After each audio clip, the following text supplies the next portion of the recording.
How's that for a slice of fried gold? You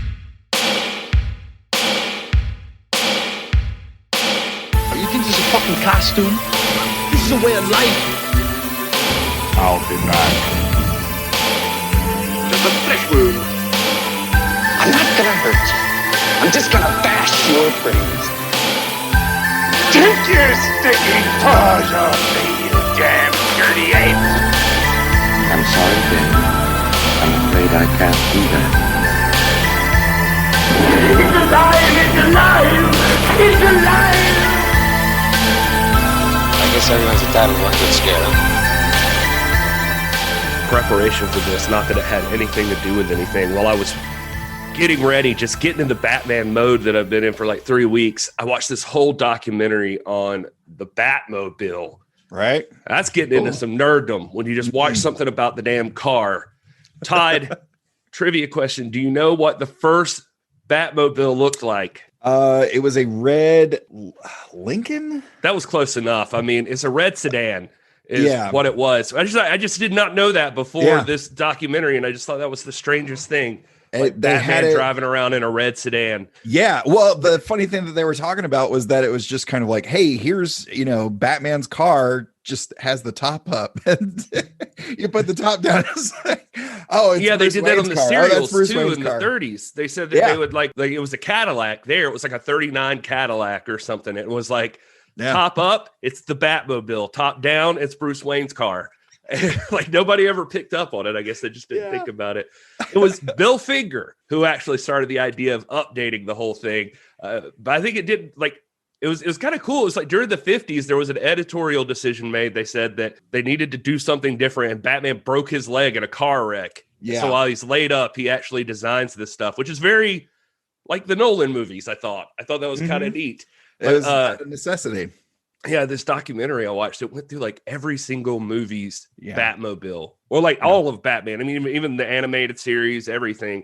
They talked to all the people, so like all the directors are in it, talking about their designs, even up to like Batman 3, where H.R. Geiger designed one. And it just that one looks wild. Yeah, it wasn't feasible to use. They wanted to. Also, they referred to him as H.R. Giger, which turned my world upside down because I don't think I've ever heard it said that way. I've heard it said both ways. Yeah, I think I've heard both. I'm not sure the exact pronunciation. Well, so the version that they have in the books initially, like that for like after the Cadillac, and they actually designed like the first Batmobile, and then the first quote unquote real Batmobile, of course, was the Bill Dozer series from the 60s, designed by George Barris. There's actually a version in between that, so I guess it's the 1940s. But it's not official, but Alex Ross has it in his garage. He's got like a full-on 1940s Batmobile. Dang, it's badass looking too. That's awesome. Like the big thing I learned about Nolan's Batmobile is just how fast it could really go. Like they never really got a chance to do it. Like they had a supercharged Mercedes ML55 that was using that arm that I keep bringing up, but it couldn't keep up with the Batmobile most of the time. Like if it got on too much of a stretch of road. But they showed this thing that happened at Bob's Drive-In, where all of the Batmobiles were all in one place. And I thought that was pretty wicked. Yeah. And then awesome. Speaking of what you just were, that ventriloquist comedian, he bought Jeff Dunham. He bought the OG Burton Batmobile. Right. Jeff Dunham makes enough money to have bought the Tim Burton Batman. That makes me so sad. He sure did. He bought it. And that guy's showed him driving around, cruising down the street in it, filling it up with gas. Everything. I hate him even more. I'm looking at pictures of the H.R. Giger one. It looks like 4 novelty dildos welded together. Yeah, it really does. I don't know how it would ever function as an actual vehicle, but and also that documentary, one thing I thought was cool is delves into the idea of comics and modern mythology matching up, dating back to like cave drawings. They talk about all the rides that like legendary figures have, like Odin had an 8-legged horse, and that's just the one I remember. But I always dig those kind of things because it helps with my arguing for when people tell me that comics are stupid. It's a better thing to have in your back pocket instead of like, no, you're stupid. You're stupid. No, you. Oh, all right. Anyway, what's up? Hello. Well, hello. That's the one. Welcome to Cinema Shock. It's a podcast dedicated to the history and evolution of cult and genre movies. I'm Gary Horne. I'm Justin Bishop. We're joined today by writer, comedian, and apparently mask enthusiast, which I didn't realize until he popped onto this Zoom chat wearing his own version of a Bane mask, which is just his CPAP mask. It's just my CPAP mask and chin strap. That's all. Because we're all old geezers. Mr. Todd A. Davis. Hey, everybody. Thanks for having me back. Thanks for being our special guest this week. Oh, God. You almost went the whole time without saying it. I don't know why it offends me so much. But you did it, and then it bummed me out. You both took a drink at the same time, so I felt immediately obligated to fill dead air with saying stuff like this. This is how a podcast works.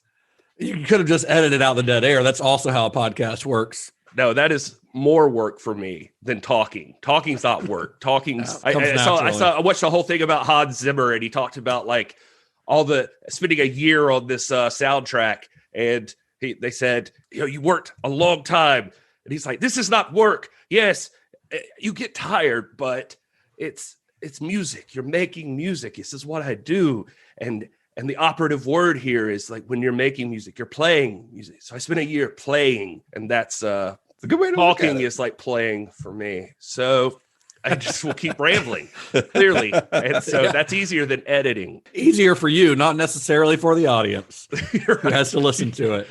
Right. Welcome to week 3, the final week, the wrap up to our look at Christopher Nolan's Dark Knight trilogy. This has been fun. When was the last time you guys watched these movies? I know Gary said it had been a long time.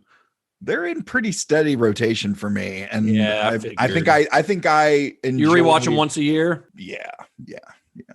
Easy, at least once a year. Once a year. Yeah, probably more often than that. All right. So I have not seen this movie since the theaters. This one, okay, I definitely not. Definitely have not, and I've seen the other one since, but it's been a while for both of them. But this one, I definitely only saw it in the theater. Okay, all right. Let the games begin. Oh, there it is. Well, as we discussed last week, The Dark Knight, the second film in the trilogy, was a major success. I don't think it was quite the highest grossing Batman film, but it was way up there. It was one of the highest grossing films of 2008. So, of course, after that major success, not just commercial, but critical as well, won all kinds of awards, Warner Brothers signed Nolan on. They actually signed him on to direct Inception because they were like, what do you want to do, Chris? And this is what he wanted to do. He wasn't actually sure if he wanted to come back for another Batman movie at that time. So he signed on to direct Inception in 2010. And of course, it was yet again another major success, both critically and commercially. This is a trend that we're seeing with Christopher Nolan's movies up until this year, I guess. Yeah, and hardly any of that's his fault. Well, it's arguably partially his fault for insisting that Tenet come out in theaters this year. So okay, fair enough. Yeah. He waited till next year, maybe it would have made a lot more money. Yeah, good point. But he did follow up Inception 2 years later with the third and final film of his Batman trilogy, The Dark Knight Rises. There's a storm coming. You sound like you're looking forward to it. I'm adaptable. What are you? I'm Gotham's reckoning. Did they kill him? I'm not sure. Why didn't you just kill me? Your punishment must be more severe. Do you think he's coming back? I don't know. Why would you run, Bane? You should be as afraid of him as I am. I won't bury you. I've buried enough members of the Wayne family. You don't owe these people anymore. You've given them everything. Not everything. Not yet.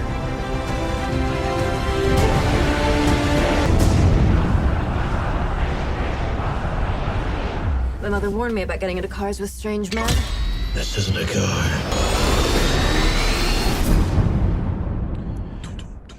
So as I mentioned, Nolan, he was initially hesitant about returning for a third film, but he agreed after he kind of worked out a story with his brother, Jonah, and David S. Goyer. They developed a story that he thought, that's what he goes by. That's what he prefers to go by. Really? Yep. Well, why? That doesn't even make sense. Why? Jonah. J-O-N-A. Take the Than off of it. Do people named Jonathan go by Jonah often? I've never known. Is that a normal thing for Jonathans? I don't know, Gary, but this is what Mr. Nolan prefers to go by. If you see any interviews with anyone speaking about him, they refer to him as Jonah. He only goes by Jonathan on like screen credits. All right. Well, you know what? I'm not going to sit here and pretend like the Nolan brothers are the most normal people in the world, probably. So they have two very different accents. I was going to ask you about that on this episode. Why in everything that I watch, why does Jonathan Nolan not have an English accent? Well, he grew up in America. And Christopher didn't?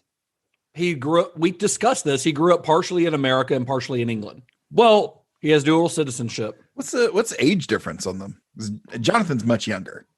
I wouldn't say much younger, but a few years younger. Okay. Yeah.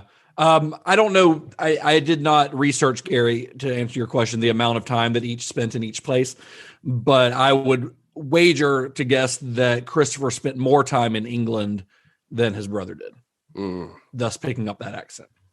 So I wonder if he ever made fun of him for it. Which one? Either. Chris Nolan is 6 years older. Okay, so that's not a huge difference. Yeah.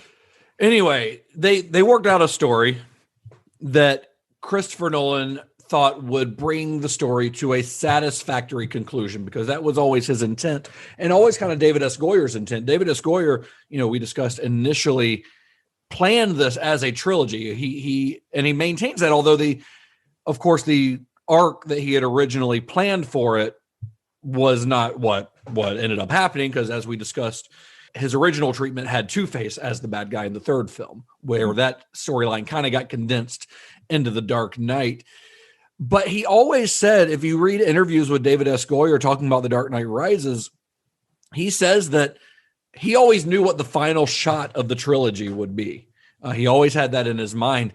And he says that the final shot in The Dark Knight Rises is what he originally intended. So there are, of course, parts of his original treatment that made it into this final film, even though they kind of had to completely redo the main story, including the main villain. Well, I'm sure, Heath passing away probably definitely threw a wrench in the works as well, which is the ultimate joke when you think about it. But you're right, Todd. I mean, it did require them to go in a different direction, because at the end of The Dark Knight, the Joker gets apprehended by Batman, but he's very much still alive. And it's hard to say if Nolan would have included Ledger in the sequel. For one, he wasn't that keen on doing a third film anyway, but he also doesn't like to repeat himself, although members of Ledger's family have said that Heath Ledger was very happy. He loved the work that he did on The Dark Knight and spoke about the possibility of coming back for a third film. So it's hard to say. We don't know. We'll never know what may have happened or what that third film may have looked like had Heath Ledger not passed away. But Christopher Nolan, he has said, this is actually, I'll read a specific quote from him. He says that on a more superficial level, I have to ask, how many good third movies in a franchise can people name? So he was hesitant to come back for a third film because, by his own admission, a lot of times a third film in a trilogy fails to live up to the previous films. Right. A lot of times the second film does, but especially the third film in a trilogy. Even in a great trilogy like, let's say, Star Wars or Back to the Future, the third film is generally considered the lesser of the three, even if it's still not bad. Yeah, you know what I mean? Yeah, you're absolutely right. What happens more often nowadays, you up your chances if you bring back the exact creative team that's been working on this complete story the whole time, which they did do. And I do believe like Bruce's story does feel like a definitive 3-part structure.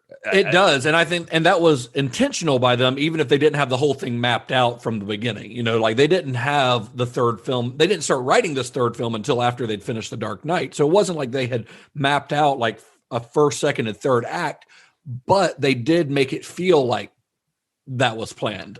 I read some of the stuff that one of the big things for Goyer was that he kind of considered a challenge through this whole thing when he originally even first thought about, like, if I were making a Batman story, was that he wanted a big role of it. And this goes back to Nolan casting Bale as Batman, something he was talking about back on Batman Begins, is that he wanted to see if they could just get people to care about Bruce Wayne, the character, and not just when he's in costume. Yeah. And I really think they succeeded in that by the time this one rolls around, because I think they succeed with that from the first film, honestly, because this is, I've said this on the previous 2 episodes, but this trilogy is Bruce Wayne's story more than it's the Batman story. Yeah, the Batman, I guess even in the narrative of the film, but even in the hands of the way of Christopher Nolan and the way that he uses Batman is more of a symbol than a character, even for Christopher Nolan.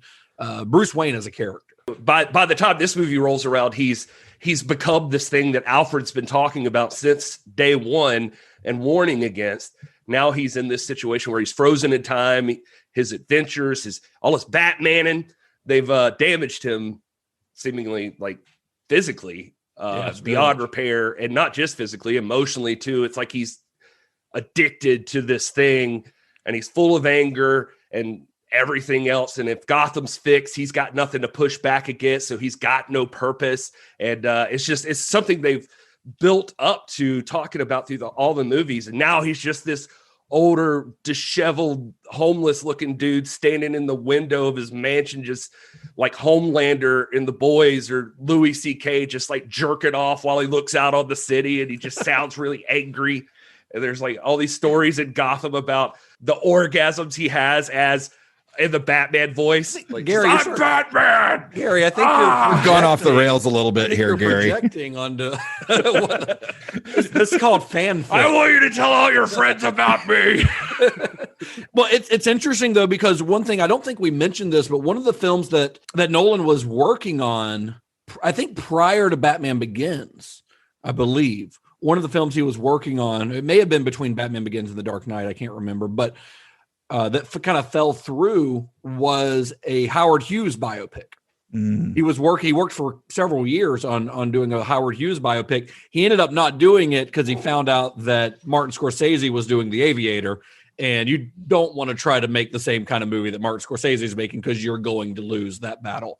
So he just shelved that project. So it's kind of interesting that he sort of puts Bruce Wayne in Howard Hughes mode by making him a rich hermit who never leaves his house, lives in his bathrobe all the time. Well, they kind of address that directly in dialogue. And to what Gary was saying earlier, that was because Kat and I were talking about it last night, and she said, he doesn't leave the house. That doesn't seem very Bruce Wayne like. And I said, well, you have to remember that he, on the plane back from Iceland, in the very first movie, he talks about, as a man, he can be destroyed, but as a symbol, he can be incorruptible, everlasting. And then, Joker sort of acknowledges, is like, you really are incorruptible, aren't you? It's only once they get to the end of Dark Knight that he finally pulls the trigger on truly shedding what was holding him back from becoming that symbol completely. And what was holding him back from becoming that symbol completely was the last few remaining shreds of Bruce Wayne. Yeah. So once that is shed, he is fully Batman. And even Rachel at the beginning of the first one said, the man I loved never came back. Most of Bruce Wayne is still in the mountains somewhere over in Iceland. But, with this one, we see, he's been hanging out at the house, just doing his thing. He's practicing his archery. Practicing his archery, yeah. But I mean, he's not. He at that point, he's not Bruce Wayne anymore. He's Batman, and to keep up the safety of the city with all the criminals in Gotham. Yes, it's based on a lie, but the only way he can do that is keeping his ass at home. Maintain the lie. Yeah, stay at home, which is what we've been doing through this whole pandemic. Keep your ass at home, people. So once he did sign on, once he was, convinced that he had a story that he could work with, Warner Brothers, he kind of clashed with the studio over who to include as a villain. Because obviously Heath Ledger's work as the Joker is iconic. I mean, unmatchable. They, of course, wanted a villain that was similar to the Joker because that had worked so well, because that's what studios in Hollywood do. You know, that's like, oh, you did this one time, let's do it again. But Christopher Nolan, not wanting to repeat himself, didn't like that. The studio wanted the Riddler to be the villain in this, and they wanted Leonardo DiCaprio to play it. But he thought that the Riddler, and I agree, that the Riddler is just too similar to the Joker, and you got to go in a completely different direction, which is what he did with the character of Bane.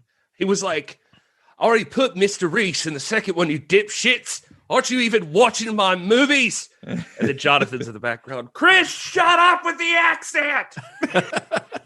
That's his real accent, Gary. It's not a fake accent. That's probably how it goes. Nolan goes in the Nolan household, baby. Nolan was actually unfamiliar with the character of Bane because, you know, Nolan was a Batman fan, but he wasn't like a Batman super fan. And Bane's stuff came, I would say you could consider that later in Batman's run because that was in the 90s, right? Early 90s, early to mid 90s? Yeah, early to mid 90s.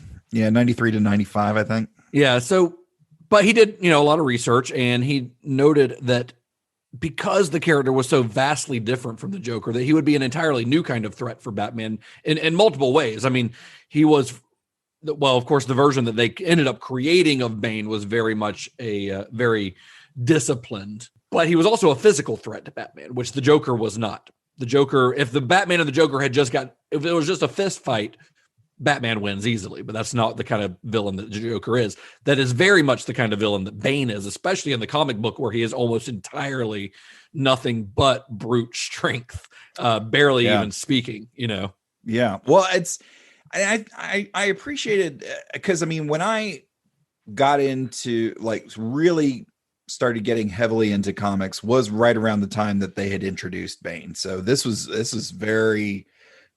a very important storyline for me. And I just remember him being, and he kind of looked like a luchador, and, you know, he had the tubes running the whole thing, but like, he was pretty damn menacing. Yeah. I mean, the Nightfall storyline is really good. Yeah. Well, he plots out he figures out on his own who Batman is in the comics, and then tracks him down, then meticulously picks him apart, getting him into all these different situations, so that by the time he fights him, he's already beaten down and tired, and he knows. And that's why the depiction of Bane in Batman and Robin is so irritating, because he is literally just a beast, like a mindless beast being controlled by poison ivy. Whereas in the comics and in this film, he is very smart.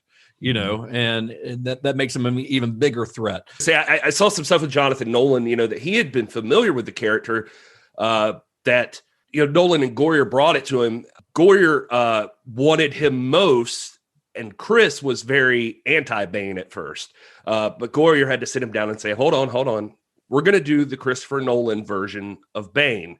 Jonathan pointed out to Chris, he's like, okay, hey, all I do remember about this guy from the comics is that he's the first person that really physically damaged Batman and has this residual imprint on his psyche. This could be really good.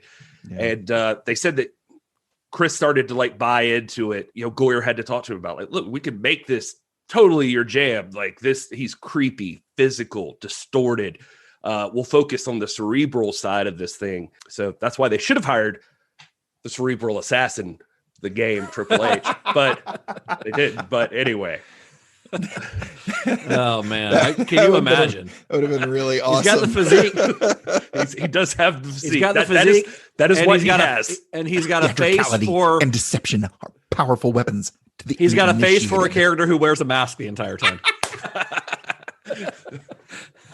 Oh man. So after he'd cracked the story of the film, David S. Goyer and Jonathan Nolan began working on the screenplay, although Goyer actually had to leave during pre-production to begin work on Man of Steel, which, if you'll remember, Man of Steel was actually being produced by Christopher Nolan. Christopher Nolan actually, I think, has a story credit on it, if I'm not mistaken, but I think so. David S. Goyer actually wrote screenplay for that.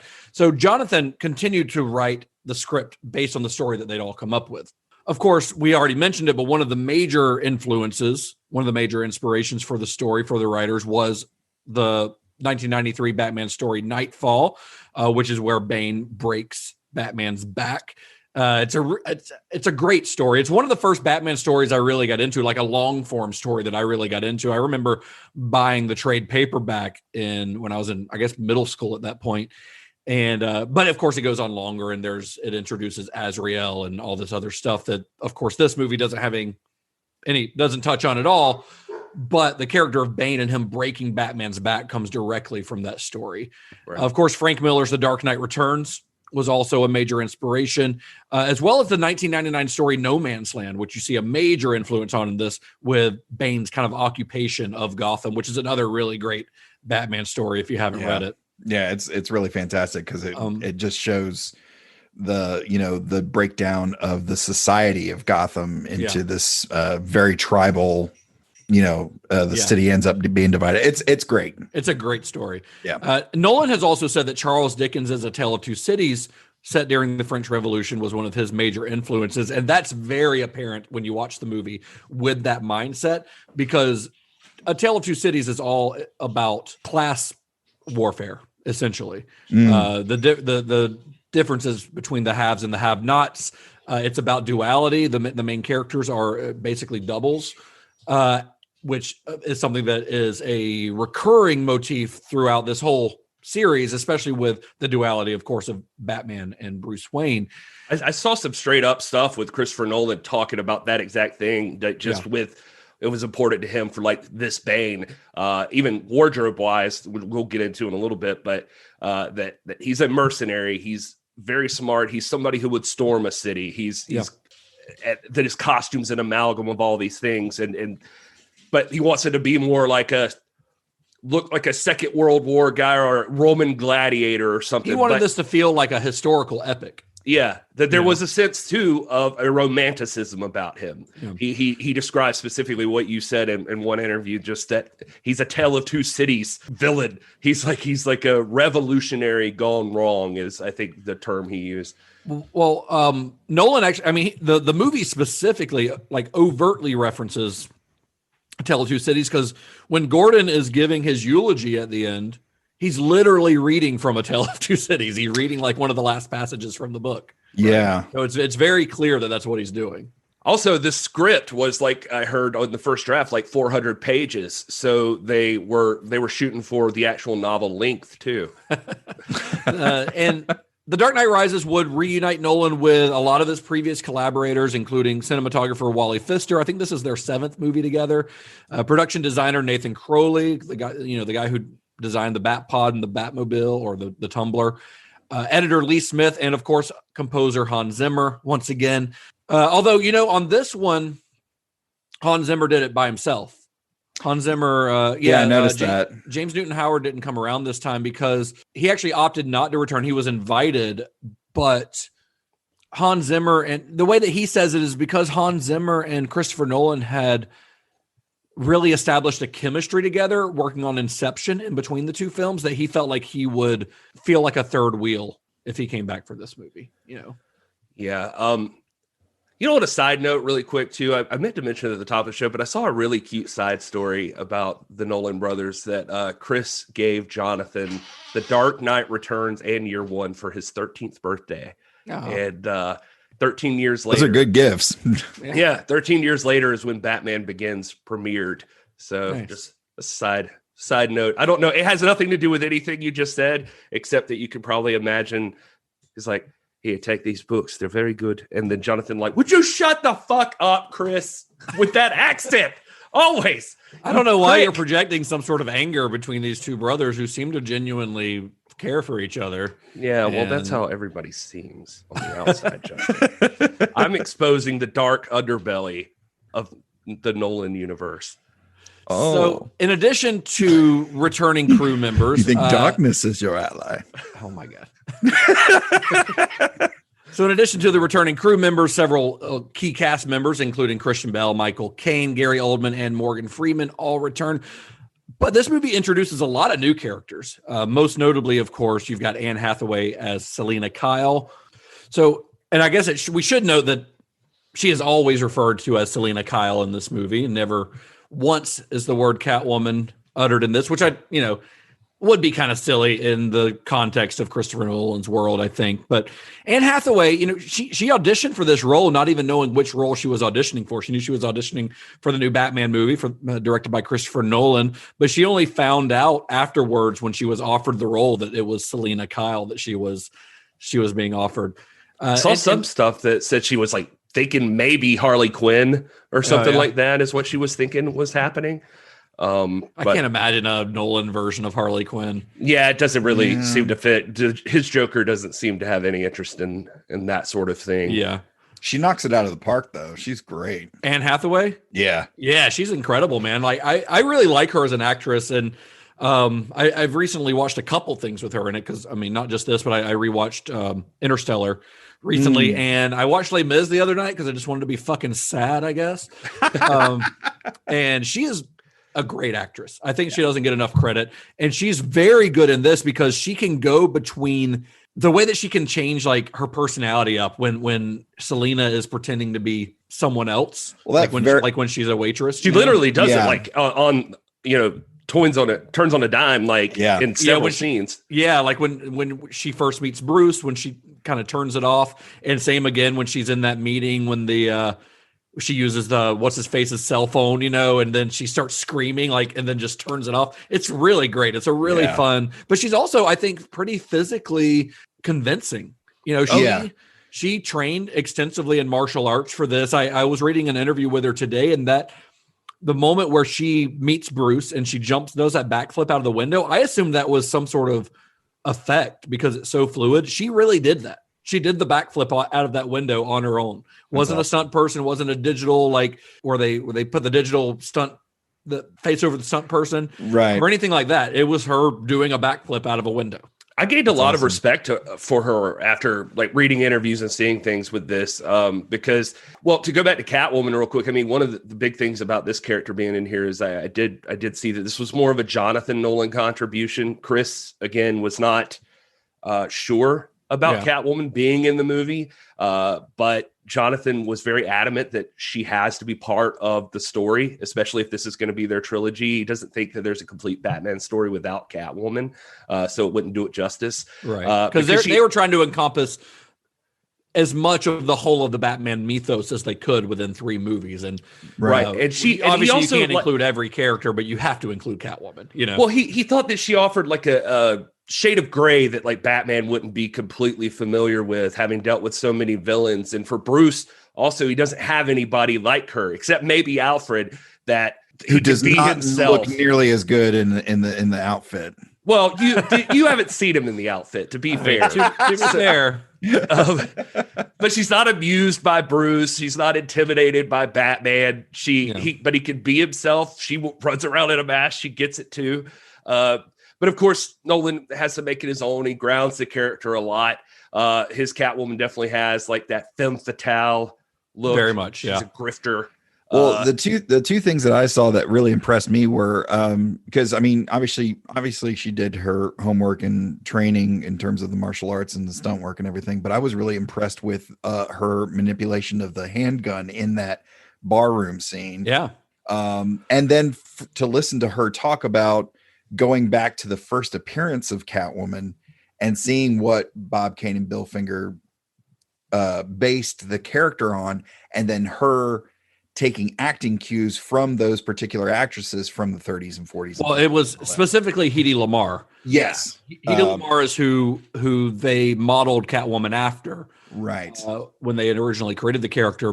So she based her entire performance on Hedy Lamarr, especially the voice. That's one of the things I was talking about when I was gaining respect for her, because it's like she knows what she's just very intelligent. She said she literally didn't study any other screen version of Catwoman because she knew that her Catwoman had to be Christopher Nolan's Catwoman. Right. You can't base this. You can't compare it to Michelle Pfeiffer, who I love her version of Catwoman, but she is, she's sexed up, like, you know, it's a very different version that fits in Burton's world. It would not fit in this one. But it's a cool, pleasing moment for a comic book fan to see, like, that she's also like, I dove in, and I know that Bob Kane was a huge Hedy Lamarr fan, and this was who he was thinking of when he made Catwoman. And so instead I dove into the filmography of Hedy Lamarr and picked up style and techniques, mannerisms, that kind of thing. She also watched a lot of cat videos on YouTube, she said. Oh, so well, the piano certain, playing certain parts of those videos I'd like to see. You know what I'm saying? Hey, she does. Just the licking yourself parts, whatever. Oh, ew. I don't know. I mean, I got 2 cats. That's what they do, and it's not. That's mostly what cats do. Honestly, I don't want to be all your inappropriate, comments but it's not as cool Gary to see Horne. as it would be Anne Hathaway doing it. Yeah, well, I mean, I get it. But yeah, I think she's really outstanding in the role. I think she's got the physicality for it. She wears the costume well. I like the costume design. I like the. I thought it was silly at first, but I kind of like the way that her goggles look a little bit like cat ears when she puts them up. You know, it's kind of fun. It's a subtle little nod to the character's original costume. Well, I mean, it works. Yeah, it's a way to ground it. Like I don't, you know, it's just a unique way of thinking about it. These goggles that are like night vision that have, like, they've got the jeweler's thing on it. I can't think of what that's called. And then just there's like all this stuff on them, but then she could just like flip them back, and it just kind of looks like cat ears. It's just, I don't know, kind of fun. Yeah. So of course the other major character that gets added to this is Tom Hardy's Bane. So after being cast as Bane, Tom Hardy, he gained 30 pounds of muscle for the role. He's pretty jacked in the role because Tom Hardy's not a big dude. He's like 5'9". He's not like a big hulking guy, but he gained a lot of muscle for this. And of course, Bane, as we mentioned before, had been in Joel Schumacher's Batman and Robin. We got less than stellar results from that version of Bane, I would say. So Hardy made very specific. He made pains to create a much more menacing character, because that character in Batman and Robin is pretty goofy and not very scary because he's silly. That version was played by Robert Swenson, who was a professional wrestler. It was an ex-professional wrestler, aka Jeep Swenson. Jeep Swenson. And I looked this up. I would implore you to go look at Robert Swenson's Wikipedia profile and look at the photo that they have chosen of him. Oh, wait a minute. Now I'm going to do that. I will say, just as I'm looking here, that I looked up the number of people named Jeep in the U.S., and it's like at 166. What is this photo? Swenson with his wife and daughter in 1996, and everybody appears to be naked. Yes, they appear to be nude, and he is very wide. But I don't know why you would take a photo like that with your wife and daughter in it. It's very strange, because she's not like a baby. She's like a full-grown person. That is very odd. It's disturbing. We'll be respectful, since he passed away in 1997, apparently. Yeah, he had a heart attack, I think. All right, just saying. Don't, better daughter doesn't show that to the hubby or anything. So Tom Hardy, in order to create a more menacing character, one thing that he wanted to do is he wanted to create a distinct contradiction between the character's voice and the character's physical appearance. So in an interview with Vulture, he talks about where he got this voice.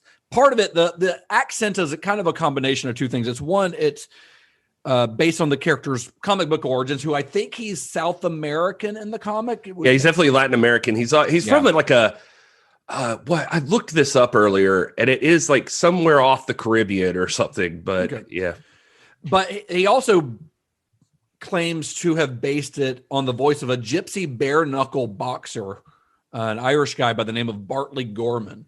So I'm going to play a clip so that you can hear what Bartley Gorman sounds like. When I get men in front of me, they try to kill me. They try to wipe me off the face of the earth. And the men behind them shouting to them, kill him, kill him, kill him. So, you know what I mean? There ain't no referee going to jump in, oh, he's got a cut over his eye. See what I mean? Stop it. There's a cut over his eye. There's no stop it. Not if you rip my heart out, they wouldn't stop it. Before me, there's always been kings of the gypsies. Before me, Uriah Burton, Big Just, was a king of the gypsies. And when he died, I inherited his title. I fought Johnny Fletcher. Then I become the champion of the gypsies, king of the gypsies. The King of the Gypsies, Justin. That's who he is. That's actually that clip is from a documentary called "The King of the Gypsies." That's about Bartley Gorman, but interesting character. Yeah, I saw like where the voice put people off. I mean, I think probably because everybody has this idea of what Bane would sound like, but Hardy in the comics, he's got an odd accent, doesn't he? Don't they stylize his dialogue kind of in a weird way? Not really. No, maybe I'm thinking. I feel like they do lean into maybe they have accent stuff in certain places, but I just think everybody has an idea of like what Bane would sound like, right? Like, with maybe like a deep voice or something menacing. But Hardy like turns it completely on his head. I saw a couple of interviews where he did say, obviously Bartley Gorman, like you mentioned, but he started with an idea of, he said, Bane is somebody who's in tremendous pain all of the time. So he pictured him with like this older voice, sort of like a Richard Burton, he said, I suppose, slightly florid, camp English villain in many ways, but it's like something that's just off center. And he said, but the other parts he knew people would be concerned with is Bane's Latin American descent. And he said that taking that into mind, I started going back into Latin and looked at the original Latin and sort of came out with this Romani gypsy. He was like, and then there was this character, Bartley Gorman, the bare knuckle fighter, and that's where the accent comes from that I use in the film. He said he wanted to underpin the Latin, but like a Romani Latin. That makes, I mean, that's a good decision on his part, because if he had just done like a straight up Latin American accent, he could as a clearly a very white guy, like that would probably not have gone over very well, Yeah, that's true. That's a good point. I just think there was I see why he would choose that, and he wanted him to sound very old and very like weathered and kind of beaten, but the point of him sounding like he'd been in pain is a good choice. I just question how there's some very strong dialogue here in this movie that he gets, and I think some of it doesn't land as well because of the accent or because of the mask or because of post-production design on the voice. And I don't know. I get it, and everybody's shooting for the moon in this one. Yeah, I mean, I don't think you're some alone. of it doesn't land as well as I think. I happen to be a fan of it myself, but yeah, I mean, that's just Tom Hardy, and I think one of the things you get with Tom Hardy is you got to. Nolan seems to do this, like trust your actor to pick the right thing. Yeah, I mean, he's definitely letting the actor do their own thing, because that's not a voice that Christopher Nolan picked out. I understand people not digging it because it's a bizarre choice. But the more I've seen this film, I've probably seen it maybe 3 or 4 times before this. Now maybe this is probably my 3rd time seeing it, maybe 4th. I like it more and more each time. I think it's really fun. It's a fun voice, and I think it's pretty effective. I don't think it. I know that people thought it was kind of goofy when this movie first came out. That was one of the things that people often commented on, but it's always worked for me. It's never come across as silly. It's come across as weird. Well, certainly. I mean, it's certainly weird, but I think the idea that to this day people still remember, I having only seen the movie in the theaters, still remember what Bane sounds like and Bane quotes and stuff like that. So for better or worse, it worked at least in that aspect of it. And I know that, I mean, I expect that Christopher Nolan knew what he was getting into. I saw plenty of interviews where he said he knew right away Tom Hardy. Like as soon as they decided what this role was, supposedly like called him up and said, I think the actual conversation they say they had is like, he said, I have this role. I'd love for you to do it. You might not like it because you're going to be wearing a mask the whole time. And he pitches the whole thing to Tom, and Tom says, he said, like, so I'm going to travel the fucking world, play with an entire stunt crew and a shit ton of weapons, and all I got to do is wear a mask. I am in. And, but like you said too, I mean, he puts on that muscle, and Nolan and Tom decided early on, it's like it's a different kind of build. It's not just any kind of muscle. It's like he doesn't want Mr. Universe. He needs to be a badass, tough guy, circus strongman style. So he's bulking and practicing fighting constantly, which sounds familiar. from the first movie. He said, and so I don't think you could get anybody better to match the physical style of acting that Christian Bale does than Tom Hardy. And of course Nolan and Hardy had worked together on Inception before this, because Tom Hardy has a pretty significant role in that. The other two cast members that were added to this, Marion Cotillard and Joseph Gordon-Levitt, were also in Inception. So Marion Cotillard plays Miranda Tate, aka Talia al Ghul, as we find out towards the end of the film, and then Joseph Gordon plays a new character who's not based on anyone from the comics by the name of John Blake. Marion Cotillard, like he wanted her too. I saw a bunch of stuff about that. I just really wanted her. He invited her initially in like 2010, and she was pregnant, and she didn't know if she'd be able to make it, but he just didn't take her out as the person who was playing Miranda Tate. And eventually she came back. She was even filming in like France at the same time. She flew like back and forth to do the role. And Nolan talks about like he knew then and saw it during the filming, like she's a superwoman. She just gave birth, and then just it's amazing to see how hard she works, and that's part of the reason he wanted her.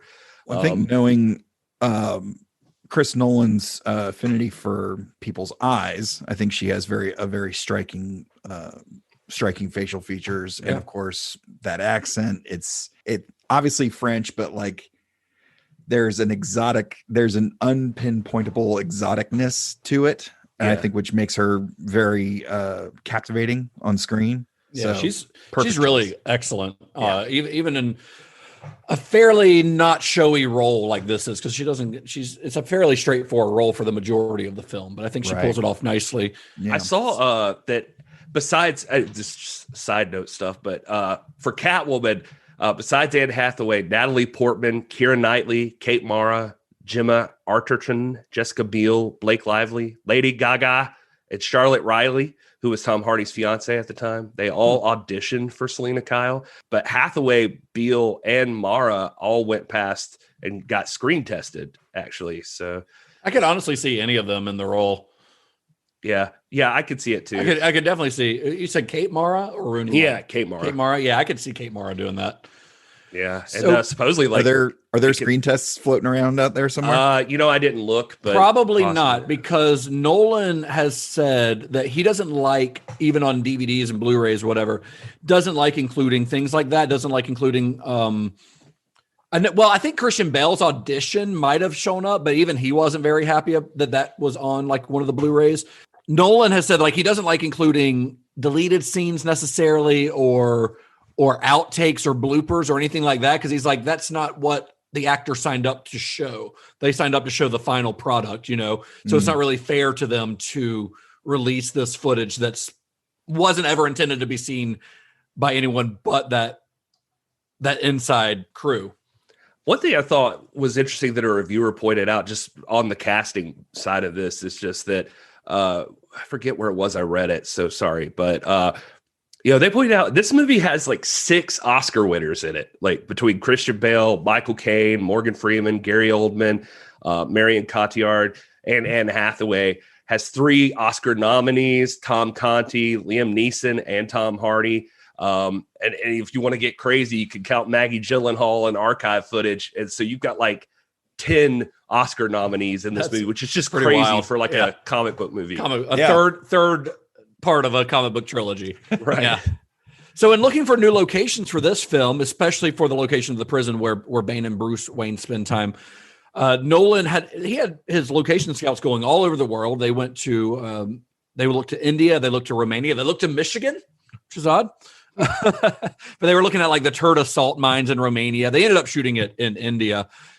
And as he had done in The Dark Knight, he shot a lot of the film in the IMAX format. The Dark Knight Rises actually has over twice as much IMAX footage as The Dark Knight. It's got over an hour. The Dark Knight had about 28 minutes. I think a lot of that, cinematographer Wally Feister, like they had kind of refined their style with the IMAX shooting. And so they were kind of digging it. And Nolan said he'd shoot the whole movie in IMAX if he could. Yeah. They wanted to do that. And I think they were getting pressure. Some stuff I read said they were getting pressure to do 3D, which they were both like, no, F you, we're not doing 3D. But yeah, like you said, I think approximately it was like 1 hour, 12 minutes. It was like 1/3 of the movie ended up being IMAX. And the rest of it they did in 35 millimeter or this like 70 millimeter like Vista film or something. I forget what they called it, which is close but not quite IMAX. But different cameras though, not quite as unwieldy. Right. Well, what they did this time is, I mean, they worked with Panavision and retooled the IMAX cameras completely, like retooled the viewfinders, the lenses.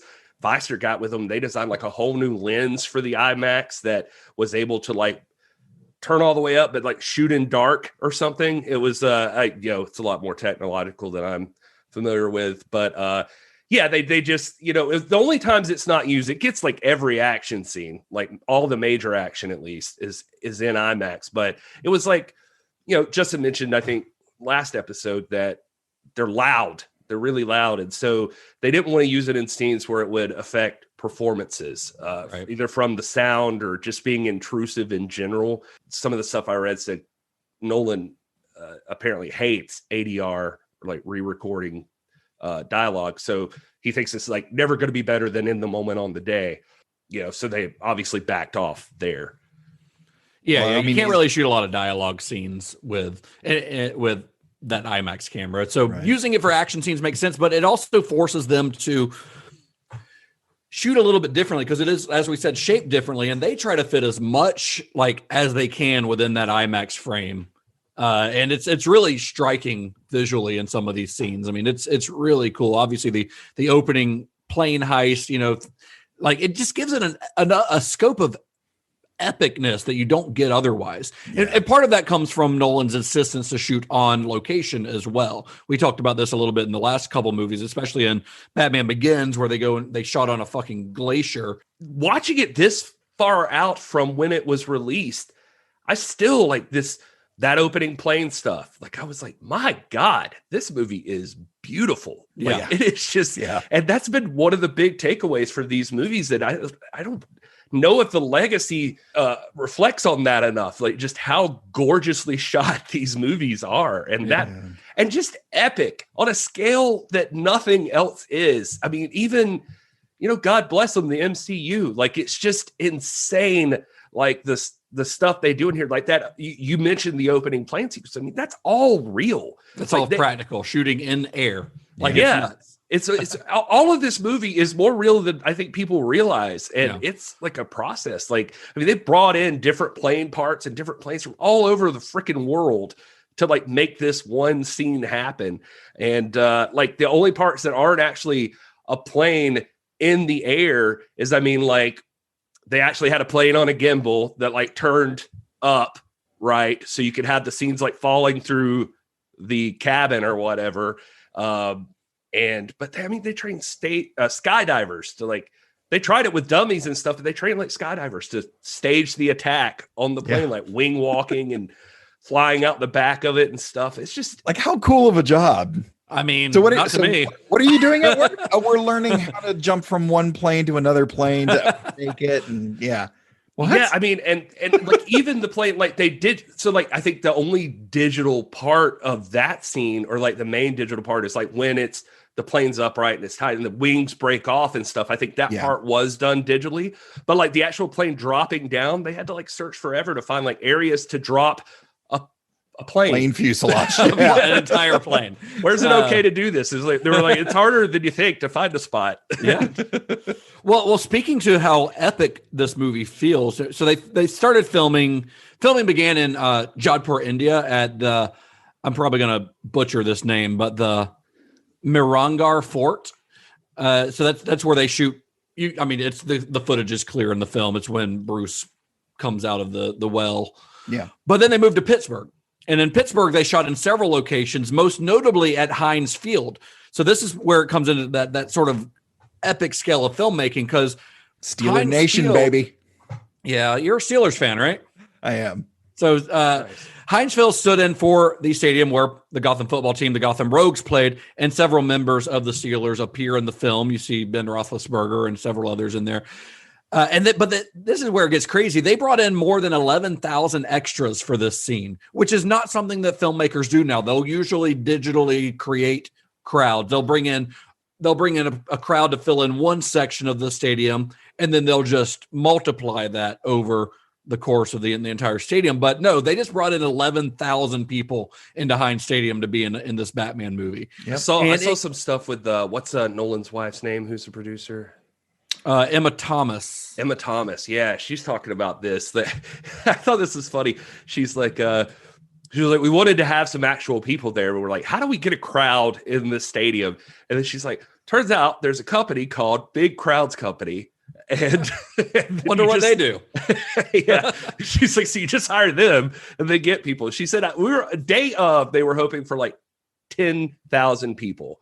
And 11.5, they think, by the end of the day, they had show up. I mean, listen, you tell a bunch of people from Pittsburgh that they can come not only hang out in Heinz Field and watch the Pittsburgh Steelers be in a movie, but it's also a Batman movie. People are going to show up. They said they'd hope they'd stay till lunch because, they're just sitting in stands all day. But like, they think that by the end of the day, the shooting day, they had the same number of people still there. A buddy of mine and his girlfriend at the time went. And they're in the stadium, and it was just, I mean, they drove from Virginia. Like, oh wow! I think if you just put the call out there of like, people are going to show up, Batman. It's just like another Pittsburgh native, Mr. George Romero. When they made a call for people to come be in a George Romero zombie movie, Pittsburgh residents want to do that. Yeah. Speaking of George Romero, they did also shoot several scenes at Carnegie Mellon University. Oh yeah, I saw that. I'm glad you brought that up. That is amazing. To tie it into our last series, that whole thing at the end is like, I mean, that fight scene with Bane and Batman on the stairs. That's at Carnegie Mellon University, and so that's fun. It was at the Software Engineering Institute at Carnegie Mellon. Mm-hmm. Yeah, the old Romero stomping grounds around Savini. And Savini. It's I want to talk that sequence in the stadium, in the football stadium, is I think one of the best sequences in the entire film because it is so well done. I mean, it's one of a couple of moments in the film where you really see how good Nolan is at creating these big set pieces because it builds and builds and builds. Not only is he good, sorry if I'm cutting you off, but the visionary, because there's talk about like when they walk into that stadium and he's got these ideas. He even says he walked in and there's all these like jaws dropped, like dumbfounded looks of like, okay, well, how are we going to do any of this shit? But it works so well, and it's such a great moment in the film. And it's like it goes from you've got the mayor, his suite blows up, which is shocking. But then, and something's going on, and you just start seeing explosions, and the way that he cuts between them. Of course, the big moment is the field itself sort of imploding while the football team is on it. But then you see manholes bursting, in the street as John Blake's running through the streets, and then you get that giant overview of Gotham and explosions going off everywhere, and then the image of the bridges exploding. Yeah. It's just a really outstanding sequence. Because it's so far, well, it's so far back, like out of context, you'd be like, oh wow, this is a beautiful cityscape, and then you see something happen to the bridge in the back. Yeah, like is that? And then it happens to the bridge that's in the foreground, and you're like, oh, like an IMAX screen. Yeah, like really has impact because you're able to like look here and there, and because as we mentioned last episode, when you're looking at IMAX, you're not able to visualize everything at once. So a little bit of movement out of one corner is going to catch your eye, and you look over there, then you look at this other area of the screen where you see another bit of movement, and it's another bridge blowing up. And he's using the entire image in a way that you can't normally do.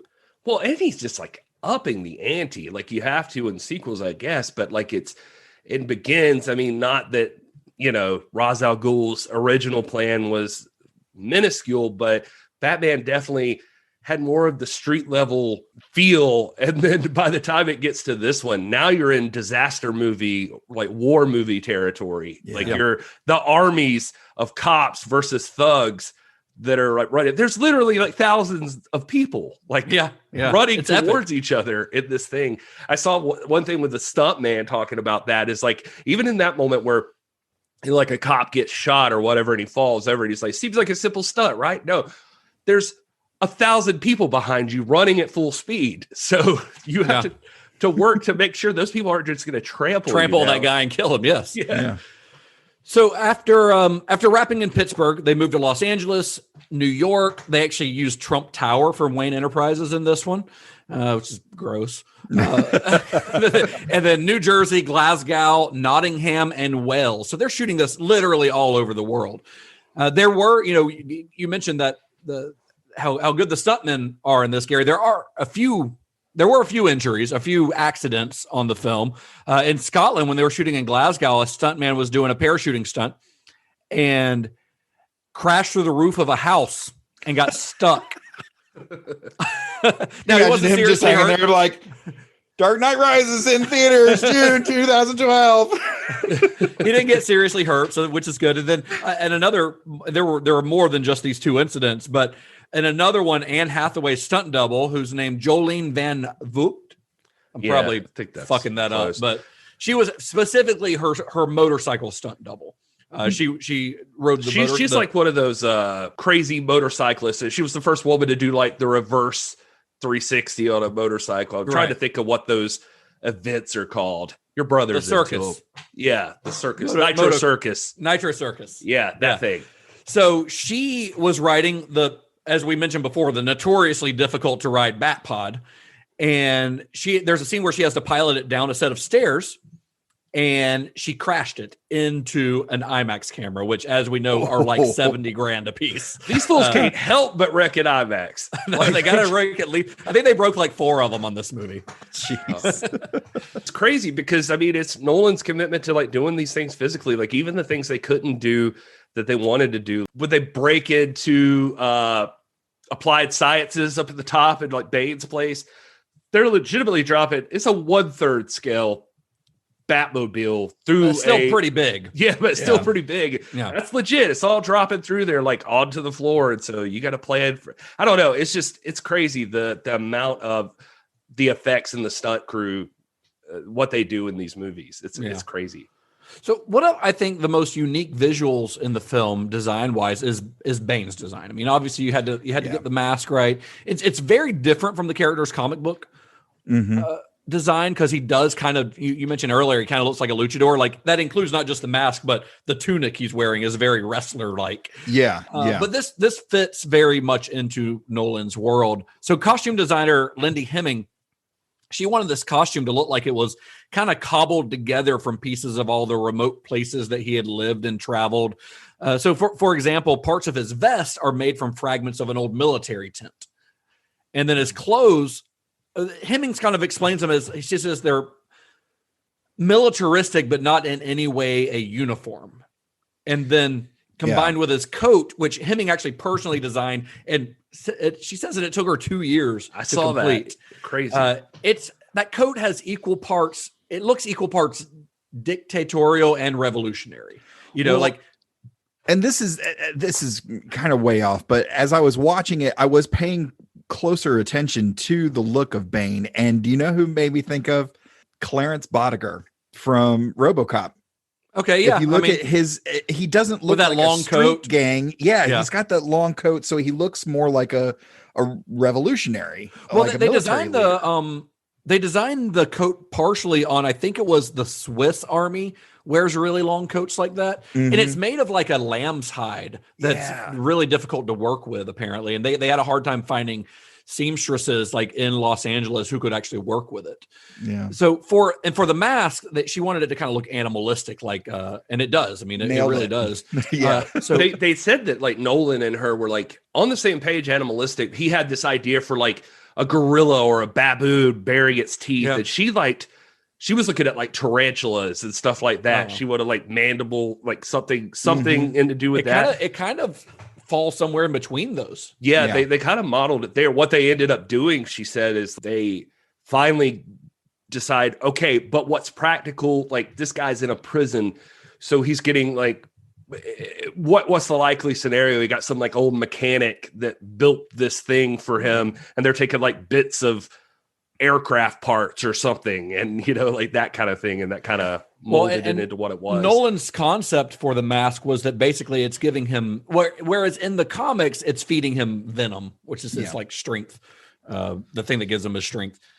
But that's not part of his story in this at all. But in this, Nolan wanted it to be like he's getting like an anesthetic sort of, right? That takes away just enough, because he was injured so badly in the pit that it's giving him just enough. It's taking just enough of that pain away for it to make him be able to function. Yeah. Yeah. And it's not that they didn't try, by the way. Like there's some footage you can find or drawings you can find of like all of the they ran through like a shit ton of mask designs, a bunch of them. And there are some that are close to the comic. I mean, there are some that go for like a full face covering and then just the device on it and that sort of thing. So they were looking at it, but they just decided what would be more practical. And then some of it I saw they were discussing with Hardy that, what do you need to make this work for you if you've got to wear a mask? And his thing was the eyes, that if he could have enough of his eyes to like really emphasize what he was doing, that it would work. And God bless him. They said he was super patient the whole time, because this mask was super fitting, like gripping his face. Yeah. Well, yeah, what they did, so costume effects supervisor Graham Churchyard, he created a 3D model of Hardy's face, and his entire skull, basically, so that they could design the mask where it would just perfectly contour to his face, like it's a part of him. Which would be also Tom Hardy's only 5'9", by the way, so he also had lifts in his shoes, just in case anybody's wondering. So the film introduces a whole new I noticed vehicle. they shot him from really low angles most of the time.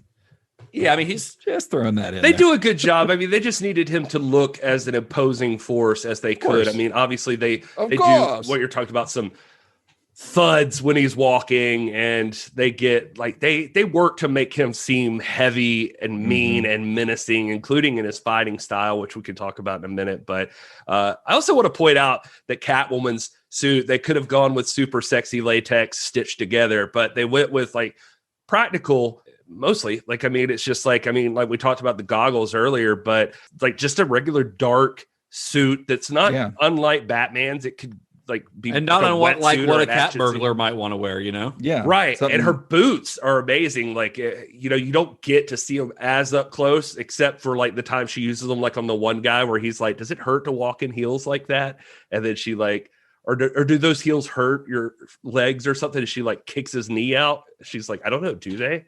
And but those boots have like a knife on the heel, like it's a straight up like blade on one side, and it's I forget the word I'm trying to find, but it's a puncture on the tip.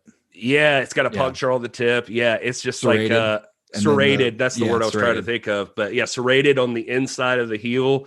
Like, it's kind of cool. So it seems like a perfectly, as much as heels could be, like a practical, like she's got a reason they exist. Right. Yeah. Which is kind of Nolan's whole thing, is like everything needs to have a practical purpose. I also love just in general, not to spend all day on this, but like that her design of her outfits are even that way. Like just her regular outfits, like the way she goes from like maid uniform to like it becomes an elegant dress, so that she fits in from place to place. She becomes like this, 1 second she's Audrey Hepburn, but she's really like James Bond. Like she just like switches in and out, and it's I don't know. It's just kind of the perfect combination of fashion and function. There you go. Yeah. Whereas we've seen the Bat costume develop, and then out of necessity, like, hey, he's got to be able to turn his head, so they made the changes there, and then Bane's costume, cobbled together from a bunch of different things. And then, for her, it's, she needs to be able to strip away a few pieces and look like a completely different person. Yeah. So they designed it appropriately. Looks great. So this film introduces a whole new vehicle to Batman's arsenal as well, which is just called the Bat. Nolan was like, I tried to think of different names for it that would like be the Bat combined with something that flies, like the Batcopter or whatever. But he's just like, bats fly, so it's just the Bat. So Nathan Crowley once again designed it. He approached the design as if it were an actual military project. They wanted it to like, And it is based on like a dual bladed helicopter, but they wanted it to fit in the same family that as like the Tumbler and the Bat Pod. They wanted it to look like it was made for the same purpose by the same people, because in the reality of the film, it is. I say they should just go with the Bat Chopper. The Bat Chopper, but it's not really a chopper. It's not. I mean, no, I meant like that. Like I think of the old cartoon, he had like an actual helicopter. Oh yeah. Maybe on the old show or something. So its size and shape proved pretty difficult considering Nolan's desire to use practical effects over CGI. And this kind of blew my mind, but a lot of the scenes of the Bat are not computer generated, at least not fully, but they are instead a model that was not a full-size model necessarily every time, but a model supported by wires, and they would suspend them from cranes or helicopters or mount them onto vehicles with hydraulic controls to kind of create the movement. Now, they would sometimes supplement that with CGI, but it's primarily practical, which is wild. You don't even notice it in the times that it is CGI. I mean, they really did, like you said, they're hanging it from helicopters moving through to get some footage. I mean, they legitimately, besides Crowley, by the way, who was hanging out with Christopher Nolan, if just so we complete this circle too. Yes, they started in the garage. Of course, all of the designs with this. But how big is Nolan's garage? I don't know. But this guy, I saw something that had like footage of like the Bat Cave that he built and like all of this stuff. They talk about it. Chris Corbold and Scott Fisher in the special effects department were like the big guys that worked with Crowley on this. And they designed all of these amazing things. They were like, the one thing we couldn't get it to do was actually fly. And honestly, if we could have, we'd be much richer men than we are right now. We sold this off to the military. Yeah. These rigs, it's not just like a crane, like swinging it around. They had the thing going like 600 feet down a street.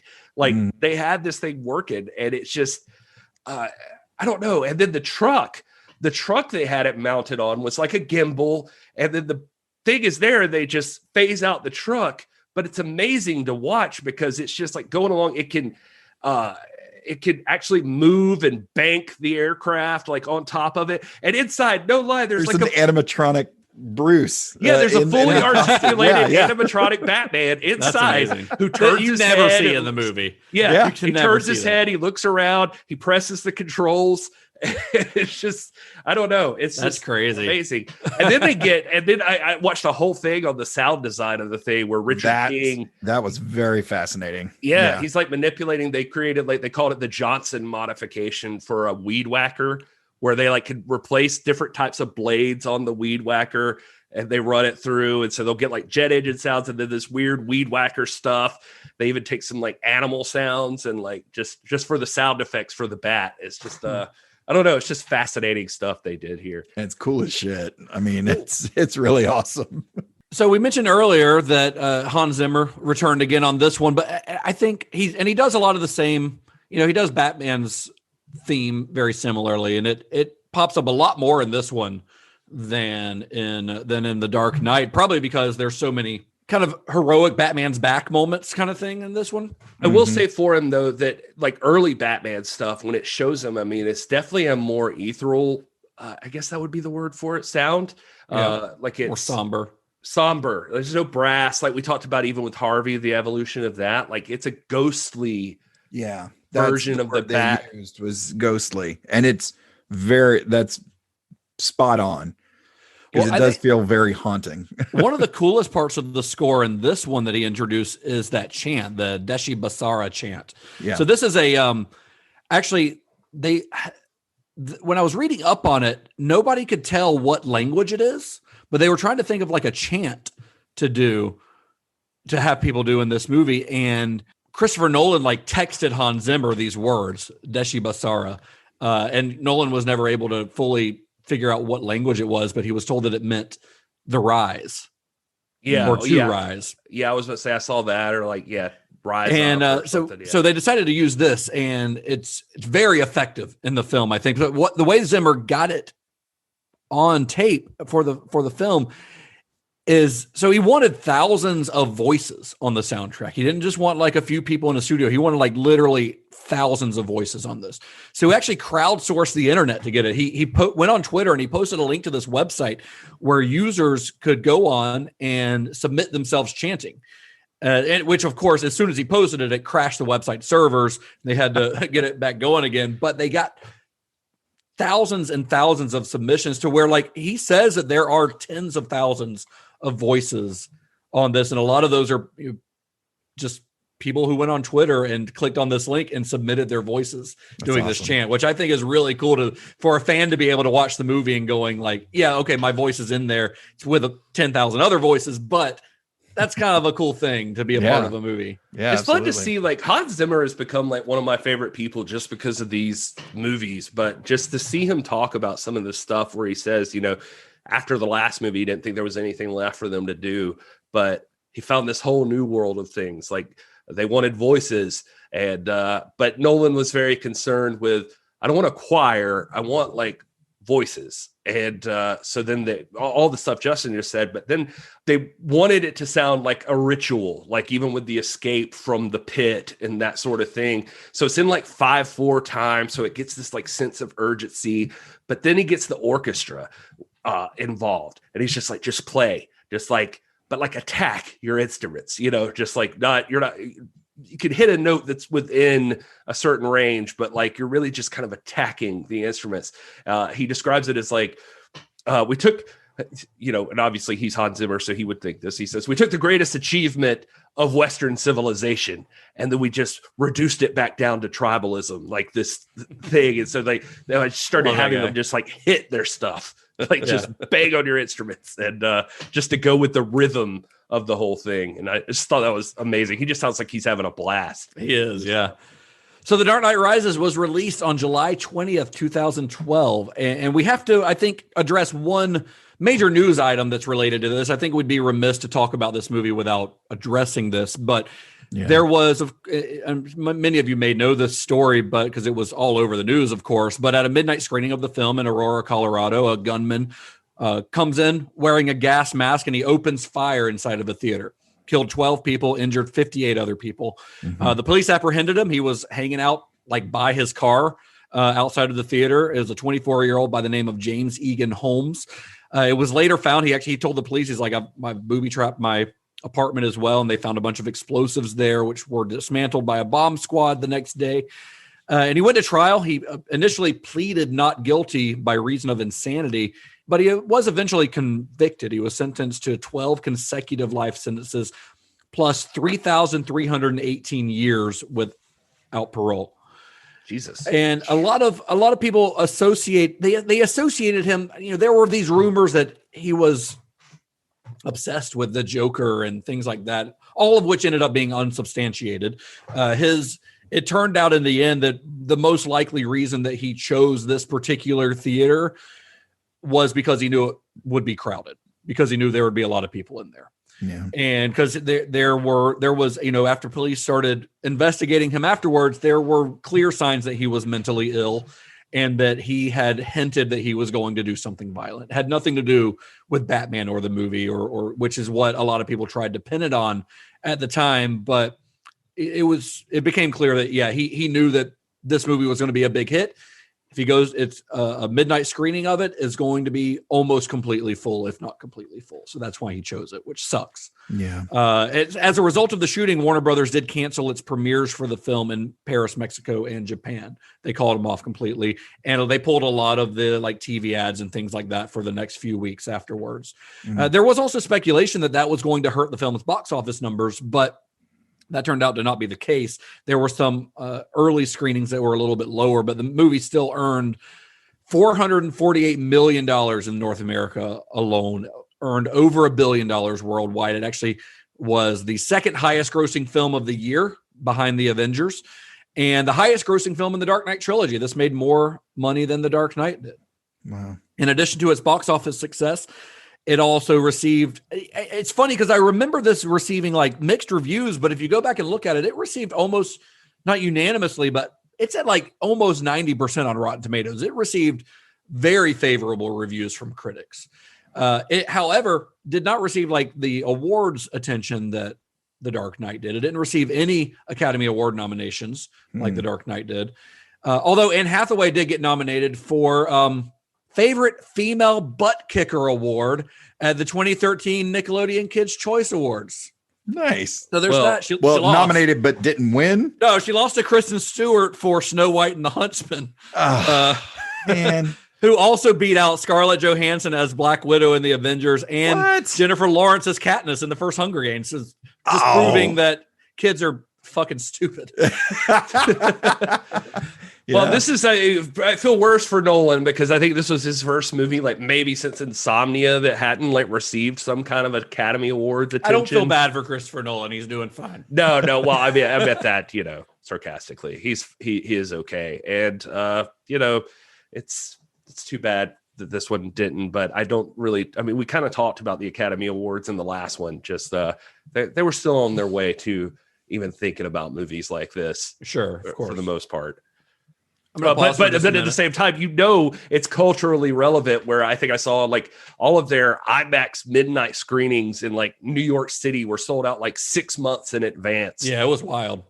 And so this is, when you think like something, I wouldn't say that it was as impactful culturally as like say 89's Batman, where the logo was on everything. It was certainly a big deal by the time this movie rolled around. Speaking of reviews, Justin, one thing that would, normally we wait till the end of the show, but now would be a perfect time to mention that some reviewers that, God help us all, hopefully don't get ranked on Rotten Tomatoes, did not have a good time with this movie. And so here would be the perfect time to tell you that somebody needs a nap.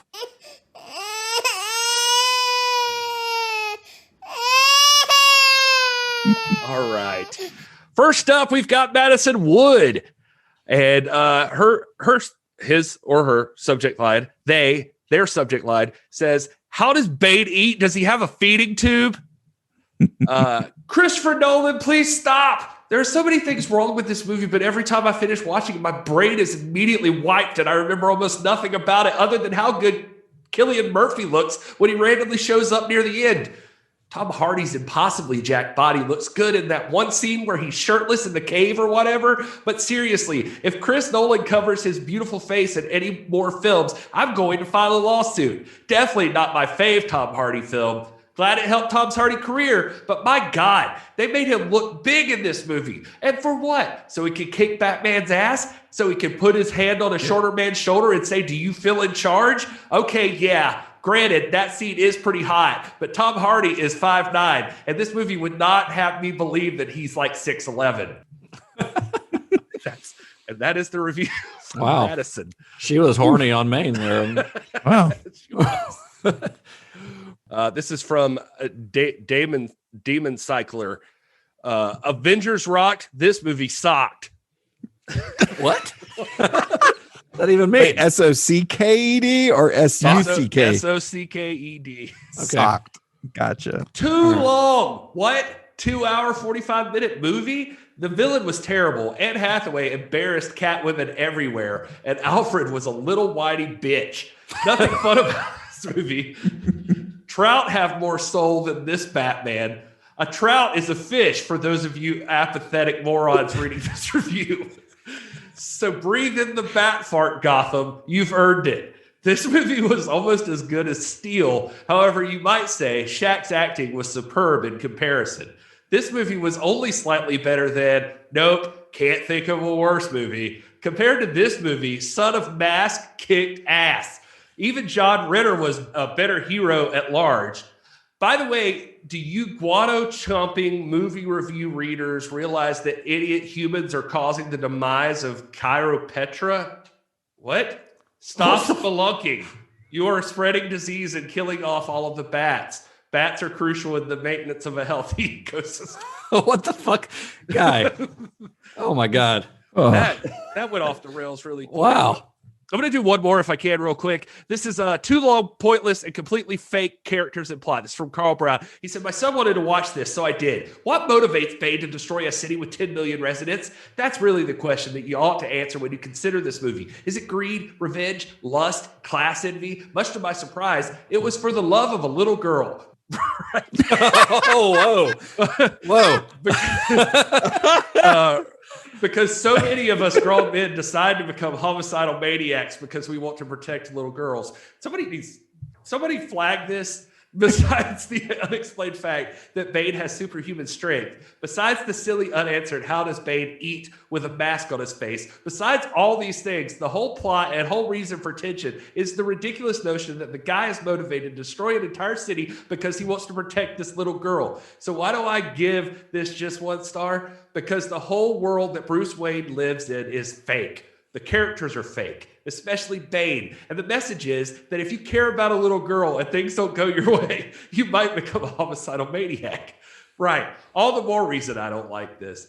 The movie blurs right from wrong. Was Bane a good guy to care about a little girl? Was the girl good when she loved Bruce Wayne? Was Catwoman good, or was she just stealing to pay her rent? Was it okay to trick the whole city into believing that Batman was the bad guy and Harvey Dent was the good guy? The whole good part of this movie is without thinking deeply about it. The casual moviegoer will leave thinking that class envy was the root of Bane's rage and that class envy only leads in destruction. One person found this review helpful. Well, the thing here's the thing about that one, Gary, is that she made, I think it was a she, I can't remember, but it was Carl. Carl actually made some valid points there towards the end, based on, but they were saying that like the film's confusion between, I think they thought the film was confused about what was right and wrong, but I think that's actually partially, or at least mostly, intentional.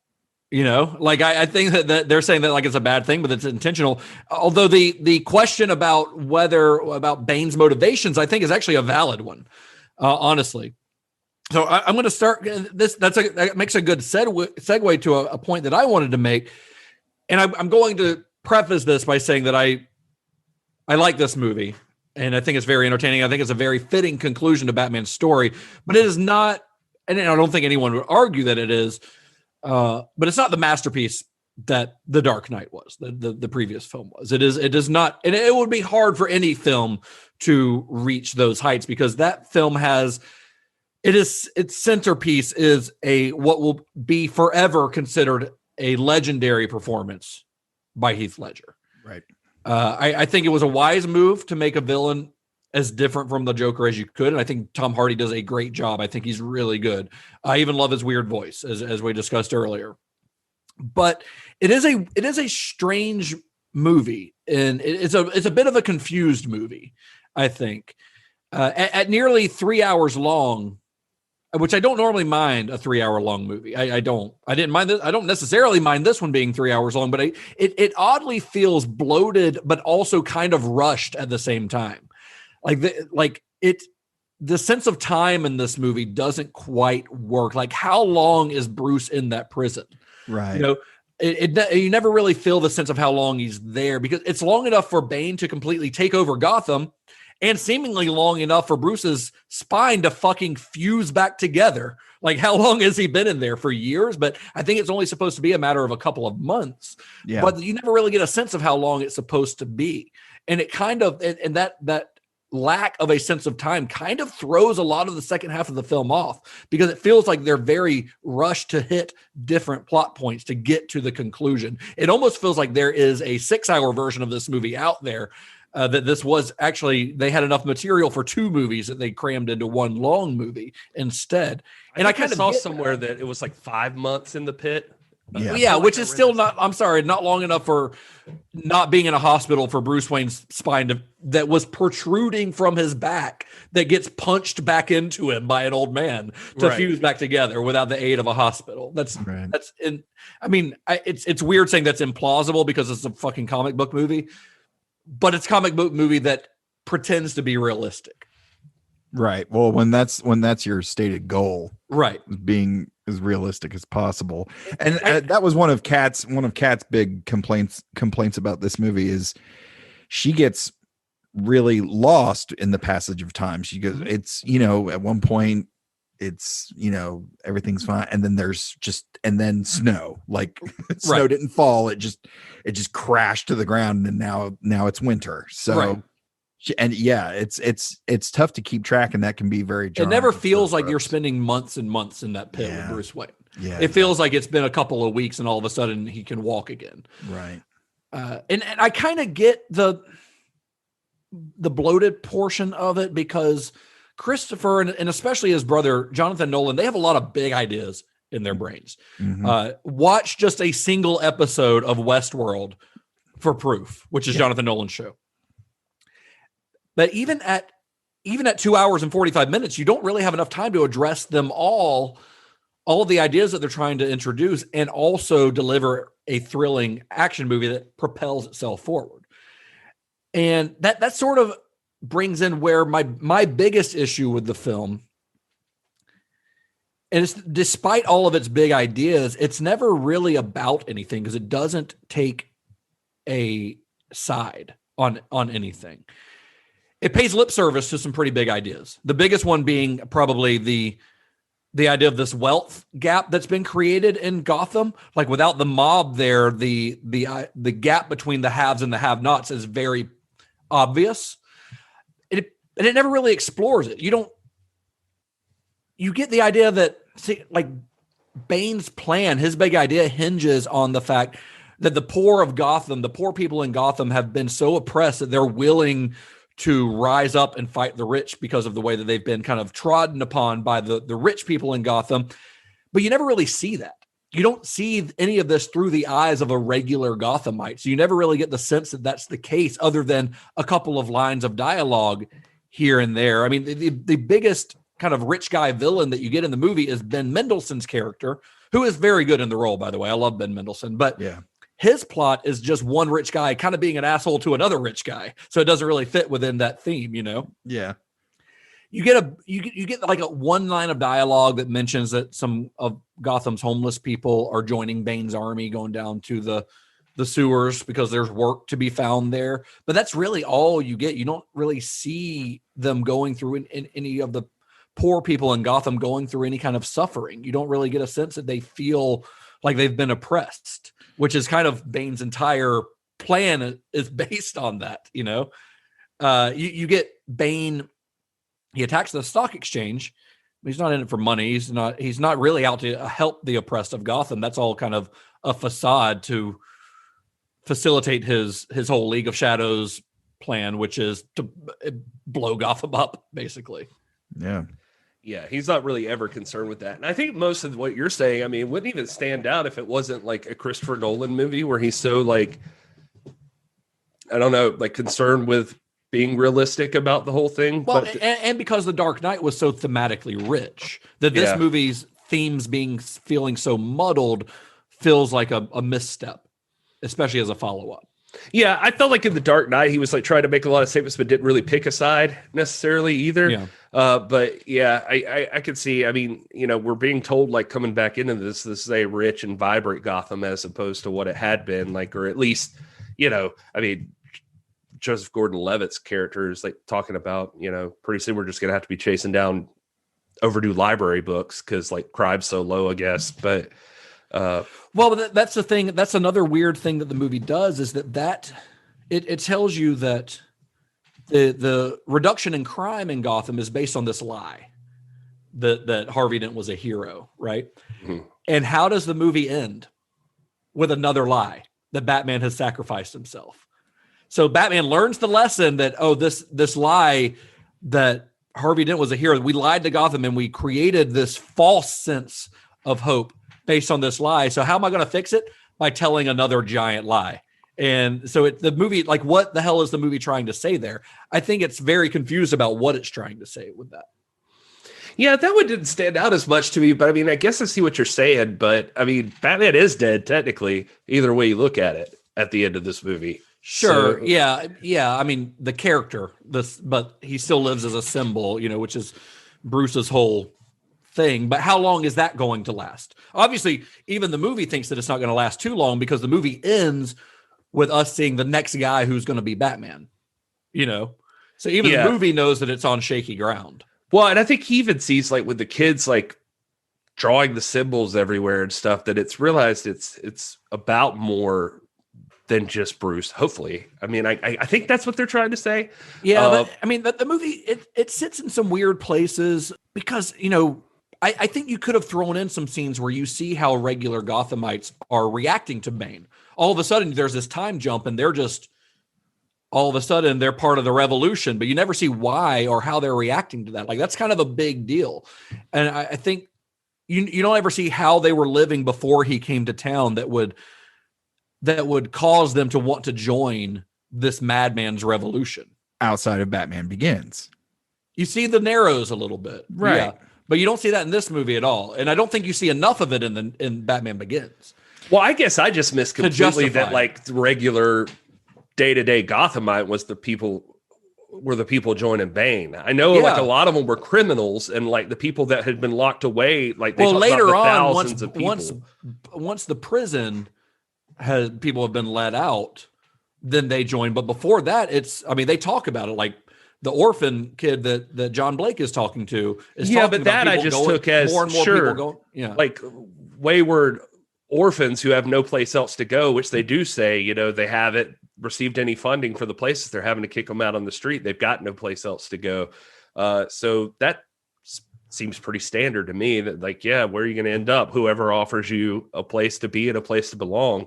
Right. But I just feel like there's not enough to show why they would be, because the thing that I'm saying is that Bane's whole like speech that he gives, which of course we find out is nothing but bullshit anyway.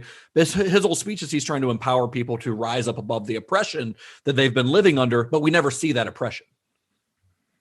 Yeah. It's never shown to the audience. It's never related to the audience. Guess I don't think that I ever really saw anybody rise up either.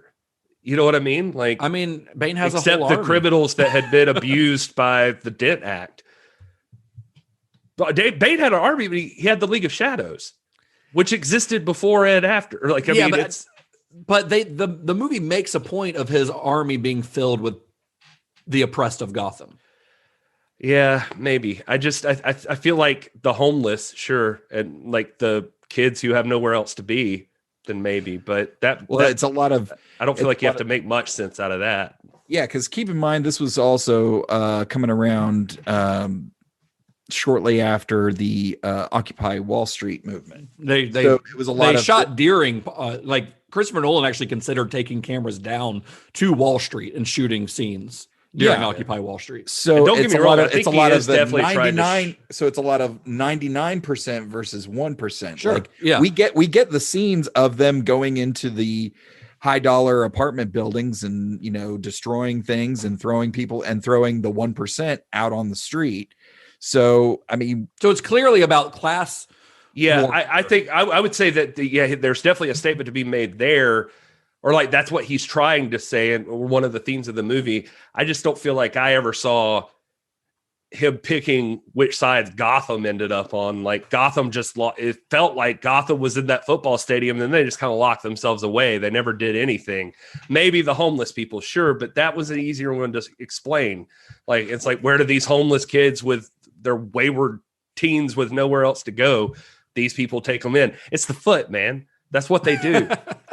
Well, the Occupy Wall Street thing is another kind of weird gray area where this movie sits kind of politically, because it acts like it's trying to make a statement, but never really is clear on the side it's taking. It almost feels like, on one hand, the most clearly states that like Nolan's kind of on the side of the occupiers being the bad guys, because that's what he creates in the film. Bane is the people working for Bane are the 1%. So they're the people who would be the protesters, the Occupy Wall Street protesters. And Nolan paints them as the bad guy. And as we've kind of mentioned before, Nolan is fairly conservative, it seems, in his political views.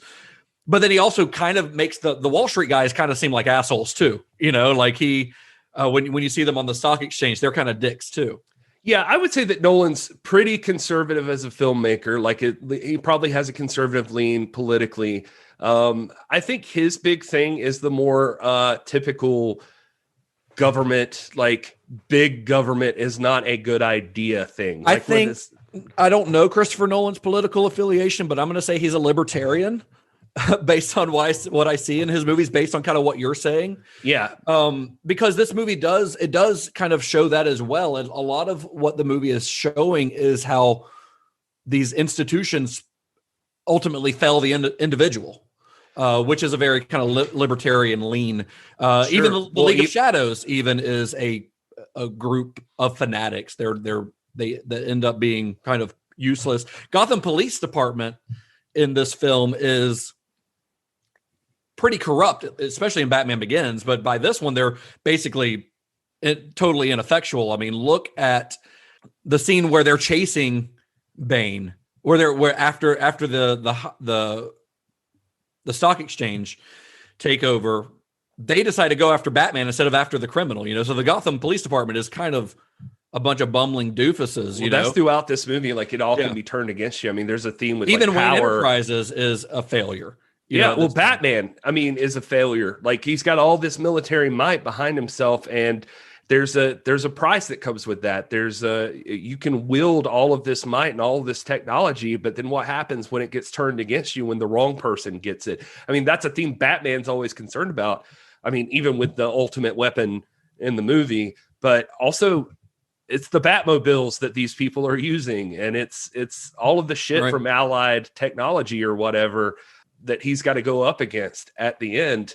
So it's like you've got the power of an army here, and he's always concerned about turning it over. It's like, then it ends up in the wrong hands anyway. Right. So that's where I would come to that conclusion. Well, and also John Blake's story arc is basically about a good guy, a good cop, maybe one of the few good cops, who's so frustrated by the system and by the failures and stupidity of the system that his only option is to leave the system behind and become Batman, to work outside of the system on his own as an individual. Yeah. I mean, that's 100% true. And of course, there's also one of the film's most like triumphant moments concerns an army of police officers in their blues beating up a bunch of people in the streets, and it's played as a very heroic moment. Well, to be fair, they are murdering people and blowing things up. They should, yeah. I mean, they're terrorists essentially. But what I'm saying is the movie is very like confused. Not confused. It doesn't. It's not really about anything. That's the thing. Is like it has all these ideas, and it makes you think that it's making a statement. But in the end, when you really think about it, it doesn't really have a whole lot to say. Yeah, I just don't think it lands on anything. It's the same problem that the Dark Knight had. Like, it doesn't make a decision. It's the same idea with like Batman having this, Homeland Security style reach, or what was it called? The Patriot Act style reach. And the Dark Knight Rises, he uses it to get what he needs done. And he's like, you got to destroy it because it can't end up in the wrong hands. Well, it's the same shit he's dealing with here. Yeah. It's like, I got all this stuff, and it shouldn't end up in the wrong hands. Well, it does end up in the wrong hands. And yes, it causes a huge problem. I mean, this big thing that he probably should have flooded the fucking room in the first place, I guess, but he kept it around, and then it got turned against him. And so maybe, which is also kind of a weird anti-green energy statement that the movie's making, that this, what should be a clean energy device is turned into a weapon that can kill millions of people, which is also kind of a weird stance that the movie's seemingly making. I'm not going to say that as much thought Christopher Nolan puts into things that he wasn't thinking that seems like a reach to me, but who knows? Maybe that's what he was thinking. Okay. But he also seems like he just drops things in. Like, sorry, Todd, I'll let you go. But the fact that Blake is fucking named Robin at the end, that's just stupid. Like a dumb, I hate it. Like thing. I like, honestly it's just like, why? Yeah, like, why'd you just throw that in there? It's like, he's not above just making something, just happen for the sake of it happening. All right. So here's we've gone through this whole series, and I usually end up being the voice of the contrary here. So I'm going to put out a very bold statement. You guys know that I'm a big Batman fan from the word go. Batman's a pedophile. I already know what you're going to say, Todd. Yeah, that's it. That's it. You beat me to the punch. Really close. He's way too close with Robin. Yeah. No, but here's my big statement here. People need to stop watching Dark Knight. Here's why. Gary, you went either last episode or the first episode and saying this is full of great performances. And Justin, on more than one occasion, you've said that this is Bruce Wayne's story. Dark Knight is so focused on Joker that I think to get a real clear, concise Batman story, you need Batman Begins and you need Dark Knight Rises. In Batman Begins, he falls down the well. He's paralyzed by fear. His father comes to take him out with the question, why do we fall? The prison that he has to rise up out of is very much the well. That while he's down there, he's confronted with the image of his surrogate father, Ra's al Ghul. He is having to face his fear again. His journey in Batman Begins is from one of Bruce Wayne to Batman, from man to symbol. In Dark Knight Rises, he is the symbol. That's what's destroyed his life and eventually becomes the catalyst of his city on the brink. It's only him becoming Bruce again and making these decisions to give up being this symbol. And yes, it is perpetuated on this lie, but that's because he's having to face himself. And when I say face himself, think about all the villains in the Batman universe. They've all been reflections of him. They've all been reflections of Batman to some degree. In Bane, having Bane have this particular origin of being taken in by Ra's al Ghul and then excommunicated from the League of Shadows, Batman's not fighting some other villain. He's fighting a surrogate brother, someone who he could have very easily stood shoulder to shoulder with in a battle of this nature. So he is having to regain the fear of death to overcome these insurmountable odds. And that's what we're watching here. We were watching Bruce journey to becoming the symbol, and then we are watching him regain his humanity. And the way he does that is by setting that symbol aside and becoming the man that Alfred and ultimately his true father, Thomas Wayne, really wanted him to be. Thomas Wayne could have sat in a boardroom and raked in millions of dollars. He was a doctor. He got out there and he was his own man, and he let other people handle the company. That's what he wanted for Bruce. He wanted Bruce. It was his dying wish to him. Don't be afraid. But at the same time, have that fear of death so that you make the most of your life. Right. Which is what the Bruce old man in the well tells him to be able to get out. And all right, so what I'm picking up here right now is that Todd thinks we could save the whole Nolan Batman trilogy if we remove the best movie of the Batman trilogy. Listen to what I'm saying. This movie is about Bruce pulling himself out of the pit by his bootstraps. Gary, listen to what I'm saying. If you want to watch great performances, by all means, watch Dark Knight. I do. There's times where I'll just be on a Dark Knight kick. But if you're looking for that cohesive, from beginning to end Batman story, Batman Begins. I understand your sentiment, what you're saying, Todd, but I think that you're dismissing the Dark Knight as an integral part of that arc, because so much of it gets rehashed. So much of it gets rehashed in Dark Knight Rises. Then that's a flaw in the Dark Knight Rises. If it's rehashing the same information. That's of no fault to the Dark Knight. The Dark Knight came around first. So if it's the Dark Knight introduces like some of the I think what they're going for is it introduces some of the themes that they're going to tackle in Rises deeper, like the, Patriot Act shit and that sort of thing, like about the amount of power that Batman wields. Well, and about the idea, like Todd said, of Batman being a symbol, because he talks about being a symbol in Batman Begins. He truly becomes a symbol when he takes the fall for Harvey Dent at the end of The Dark Knight. That's an integral part of Bruce Wayne's story. Yeah, because that's the point where he's like the art willing to. Yeah, I think that you need the Dark Knight in there. My big questions coming out of it were like, when the fuck did is the only time, like, these are the most streamlined Nolan movies, the most linear Nolan movies you can ask for, but was that scene of him in the cockpit of the Bat flying that bomb out over the bay, was that like in the past? When did he eject? Because when did he eject? There's no way he ejected like 5 seconds before it still lived. The thing had a 6-mile radius. Like, he's and toast. Also maybe that was the animatronic. That was the animatronic. My other big question is another, and I hate saying these negative things about this because I really do like this movie. I like a lot about it, but it's. I would be remiss if I didn't point out the things that I think are flaws.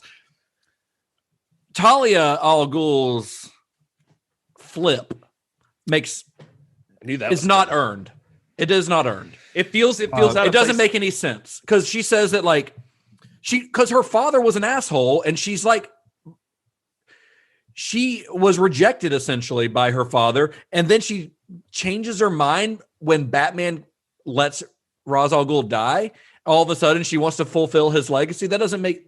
There's nothing that justifies that character arc at all. Sure, this feels like the one thing that's like the bigger idea part that you mentioned earlier that they just didn't have time to really flesh out or something, right? Because you could have almost taken all of the Talia al Ghul stuff and given it more time to show the stuff you wanted out of a Bane character, but it's like they just had to round it out, like make it feel complete, like he's it's connected all the way back to the beginning, which I don't think you had to do, considering this is more about Bruce and Batman and that sort of thing. And you still got the arc with or without the League of Shadows being a part of this ending. Maybe it was a thing of like, she also had this affection for Bane because he protected her. So yeah, which is fine, but she has a lot Ra's of al dialogue. Ra's al Ghul, excommunicating Bane. So she wants to get revenge by surpassing her father's plan. But there's nothing in the text of the film that supports that. There's nothing in there. You can't just fanfic your way into. That's what I'm like. It. So I'm having to grasp at straws here. She's a little girl, so maybe what they meant. See, I don't know what it is with the pedophile thing this week, but it's. You got a weird fixation on it, Gary. I'm just saying, like, maybe Ra's al Ghul rightfully was just like, you like my daughter too much. I'm also very curious how the guy who we see in the pit as Tom Hardy becomes the Bane that we see later. Like at what point did he acquire like that persona? It's very strange. It's they don't feel like the same character hardly at all. Well, it doesn't make sense. Yeah, because he's just a dude who's been through a lot of shit, apparently, you assume, down in the pit, and he protects a little girl because he's worried about what's going to happen to her, and that all makes sense. But it's how did you become that guy? Bane? Yeah, why did that guy become a Not that I need an origin terrorist? story. I don't need an origin story for Bane, but I need the two versions of that character to feel like they're the same person. And like, if I didn't know what Tom Hardy's face looked like, what about that tells me? Well, here's another big loophole. So we got to assume that I think I've got all of us shitting on the movie now. We got to assume that Bane was excommunicated before Bruce was there. Well, yeah. Or after. Yeah, I guess. Or after, or in between. So then why are we just now finding out about Bane like 8 years after the fact? Yeah. If he's been a revolutionary, like, wreaking havoc all around the world, like, what did that just not pop up on Bruce's radar? I mean, if it wasn't an immediate threat to Gotham, it may not have. Yeah, because I that's guess so.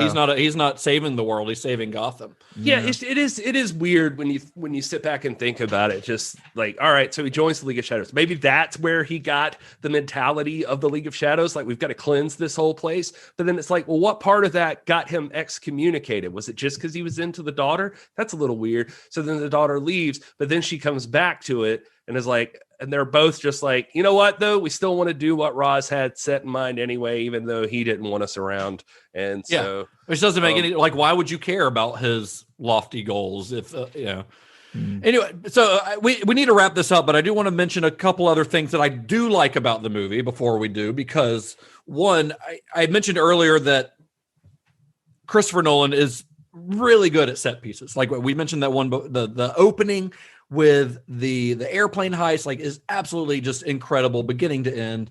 And then you've got one of my favorites is when Bane takes over that financial district. That whole sequence is just so well orchestrated and well constructed. It's really, really good because it goes from him taking over the financial district into the car chase where we get the return of Batman, the triumphant return of Batman.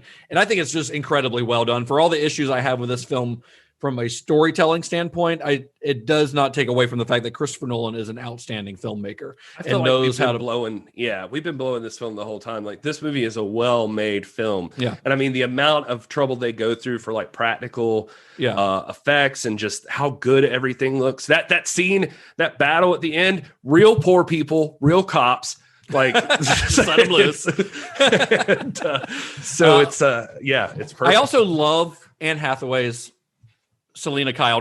We already said how much I love her performance, but I like the way that the character's handled in this movie. Yeah. I think it's the most humanized version of that of the Catwoman character we've ever seen in a film. And she, like many other characters, even in this film, Batman specifically, she has a kind of a redemption arc. Like, that's kind of her thing. She's not just a villain, you know, and Catwoman never has been. That's one thing that's always been interesting about her, is because she's sort of almost the other side of the coin from Batman. Like, she's a burglar, but she's not a bad guy per se. You know, she's just trying to get by, and this is what she's had to turn to. But her inclusion in this film kind of helps to mirror some of the questions about Batman's own morality, because what Batman is doing is, technically speaking, criminal. It is against the law to be a vigilante. Yeah. You know, so is she really better than him? I think that's one thing that's always been very interesting about that character. And I think Anne Hathaway kills it, honestly. And we mentioned it before, but I fucking love Tom Hardy in this movie. I love his stupid voice. I love that stupid voice. And one thing I remember from when this movie was being released, so before this movie came out, there was before it was the latest Mission Impossible movie. I think it was Ghost Protocol.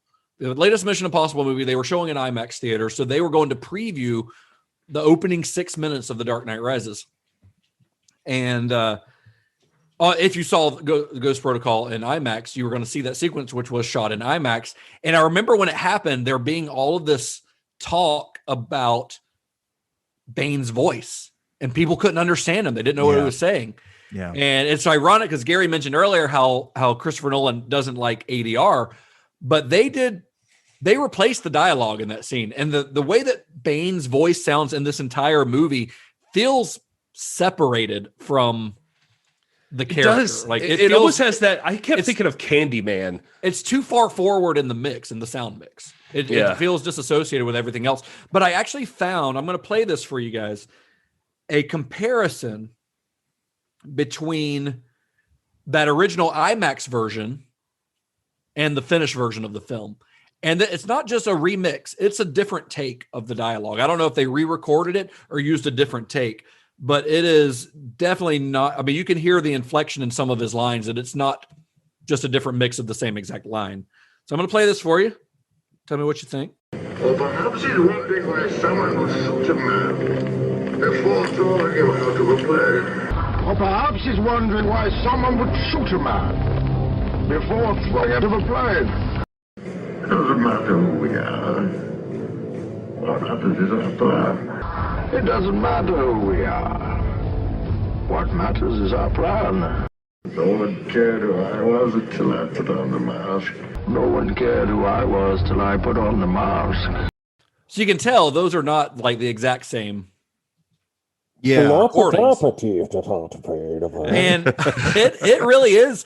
It, like, we know what he's saying in the IMAX version of that, but like, we know what he's saying because we already know the lines. Like, if you had heard that for the first time, and in fact, when I watched the movie this time, I watched it with subtitles on because I wanted to make sure I could understand Tom Hardy, because even with the better sound mix, his accent makes it kind of hard to understand what he's saying sometimes. It's pretty insane. Like, you could definitely tell a huge difference there. I will say on the worst takes or the early takes, he does sound more like Bartley or whatever. He does, a little bit. Yeah, I agree. So anyway, what else do we have to say about this movie? We've been going on for a long time, but it's a 3-hour movie, so there's a lot to talk about. Well, we're an in-depth podcast. People are going to walk out of these podcasts not needing to know another goddamn thing about Batman, The Dark Knight Rises. They're going to either by force or just they'll just be like, I don't want to hear another thing about The Dark Knight Rises. That's it. That's how I treat my whole week leading into these now. It's just like, I'm going to know everything I can, and I'm going to fucking hate this by the end of it. I also I don't want to end this without saying how much I like Michael Caine in this movie as well. Oh, the moment at the gravesite. I felt you. Oh my God. It's heartbreaking. And of course, in the movie, it's like 2 minutes later proves that everything is fine. But that's Batman living long enough to really see himself become the villain. You make Alfred cry, you piece of shit. You son of a bitch. Do you guys have anything else to add before we wrap it up? No, I love it, man. I'm a Batman fan. It's any version of Batman. Do you like Batman and Robin? You know what? I get it. So I can endure it if I decide to. I like Batman and Robin. I don't think it's good, but I enjoy watching it. Good, yeah. I enjoy watching it. It's incredibly entertaining. I've enjoyed Adam West stuff, all the animated stuff, and that's why some of my friends who were know I'm a big Batman fan were like, oh, how do you feel about Twilight Boy being Batman? I'm like, honestly. First of all, if they're still calling him Twilight Boy after all the stuff he's done in between, they need some. He's more than education proven himself. Sure. Yes. Well, so if they watch the trailer, that is no longer a question because he looks badass in that trailer. Yeah, and I'm excited about it. I'm down. If it's Batman, bring it on. Let's have a big day with it. Yeah, I don't. Man, this movie we nitpicked it there at the end, but it's still a really. It's not a perfect film. Movie. It's not as tight as the previous films, but it's still pretty damn. It's still got a lot going for it. I mean, just for the cinematography alone, for the sheer scope, fantastic of it. If this is the weakest entry, you're doing pretty good. That it's still better than most. This is no Godfather 3. Yeah, right. All right, guys. Well, let's talk about what we're doing next week because it is going to be December. Yeah, it's beginning to look a lot like Christmas. I've been hesitant to do a Christmas series because fucking Christmas movies are pretty bad most of the time, honestly. Yeah. And we've talked on our previous show about some kind of fun, what we called incidental Christmas movies and things like that. But we're gonna do a series that I think will be pretty fun that I think fans of our show will dig, and it's going to be called Black Christmas. Woo. And these are 4 films that we'll talk about through the month of December, set at Christmas, and are written by Mr. Shane Black. Yeah. Who loves Christmas. Yeah. So not the initial Black Christmas that you might have been thinking of. No, you thought it was going to be that horror movie. But I think we've talked about that before too. Back on the old show we did. That was Bob Clark. And he also did Porky's, which I rewatched the other day. Yeah. He also did A Christmas Story. Yeah. So good for that guy. So maybe we'll have a Bob Clark. Well, that doesn't really make sense. I guess Black Christmas, Porky's is not a Christmas movie, but I would love to talk about it. It drops the N-bomb, the F-bomb. It is problematic. So there are so many problematic scenes in it, and it's a riot. Well, next week we're starting our Black Christmas series with kind of the movie that put Shane Black on the map, and that is the original Lethal Weapon starring Mel Gibson and Danny Glover. It's going to be fun. I'm excited to talk about it. So speaking of problematic, Mel Gibson, who has a Christmas movie coming out. Oh boy, he's problematic. Have you not seen the trailer for this, Todd? Fat Man. What? Fat Man. That's the name of the. Oh my God, I'm sending you the trailer. I'm gonna really. Okay. It'll be pretty insane. It looks fun. I'm looking forward to it. Well, you guys got anything else to add? Let's get out of here. Let's let these people go on with the rest of their day. All right. Well, thanks everybody next week for Lethal Weapon. Head to cinemashock.net to find out where you can stream it online. And, rate, review, send this episode to your friends, all your friends who are into Batman or your friends who are maybe into action movies like we're going to start talking about next week. So we're all over the map genre-wise. I know you guys thought we were just going to be a horror movie podcast after we did 10 weeks of George Romero, but we're going to be all over the place genre-wise. Yeah, we appreciate you guys listening and the positive feedback we've gotten. It's been a blast. And stick with us because we have reasons we're doing all these series, and I think you'll find them fun. And we're going to get even weirder after Christmas, probably. So, definitely, yes, definitely. And reach out to each of us online. Reach out to the show, but we are all very available online to discuss nerdy things, film and otherwise. Give Todd a reach around. Well, speaking of which, where can you guys be found on the internet if people want to reach around to you? Okay, if we're going with the reach around, I am at Mr. Todd A. Davis on Facebook, Twitter, Instagram. Limited edition COVID comedy t-shirts are available now. I am at This Is Gary Horne on everything. No t-shirts. I am at Justin_Bishop. I own lots of t-shirts. Actually, you can click on my link and get a Guns Out Gary shirt. Which, you do have a t-shirt, Gary. Yeah, so I'm the only one here without a t-shirt. So that's true. So somebody designed me a t-shirt. Jack Odinson spent sporting them with his actual guns. Where he looks better in a sleeveless than you do, Gary. I'll be honest. It's true. Yes. Nobody until cared next who week. he was until he put on the mask. Oh, and follow us at cinema_shock on Twitter and Instagram. We're also on Facebook. Until next week. May the wings of liberty never lose a wait. May the wings of liberty never lose a feather. Be excellent to each other. Jonah has the keys. Jonah Nolan? Jonah Nolan has instead of Johnny, I'd said Jonah. Oh, that you did say Jonah. I thought I was misunderstanding. Okay, that's good. I like that. That's called a callback. Yeah, that's a bit of a callback. All right. Professional comedian available for parties, bar mitzvahs, corporate events. We'll see.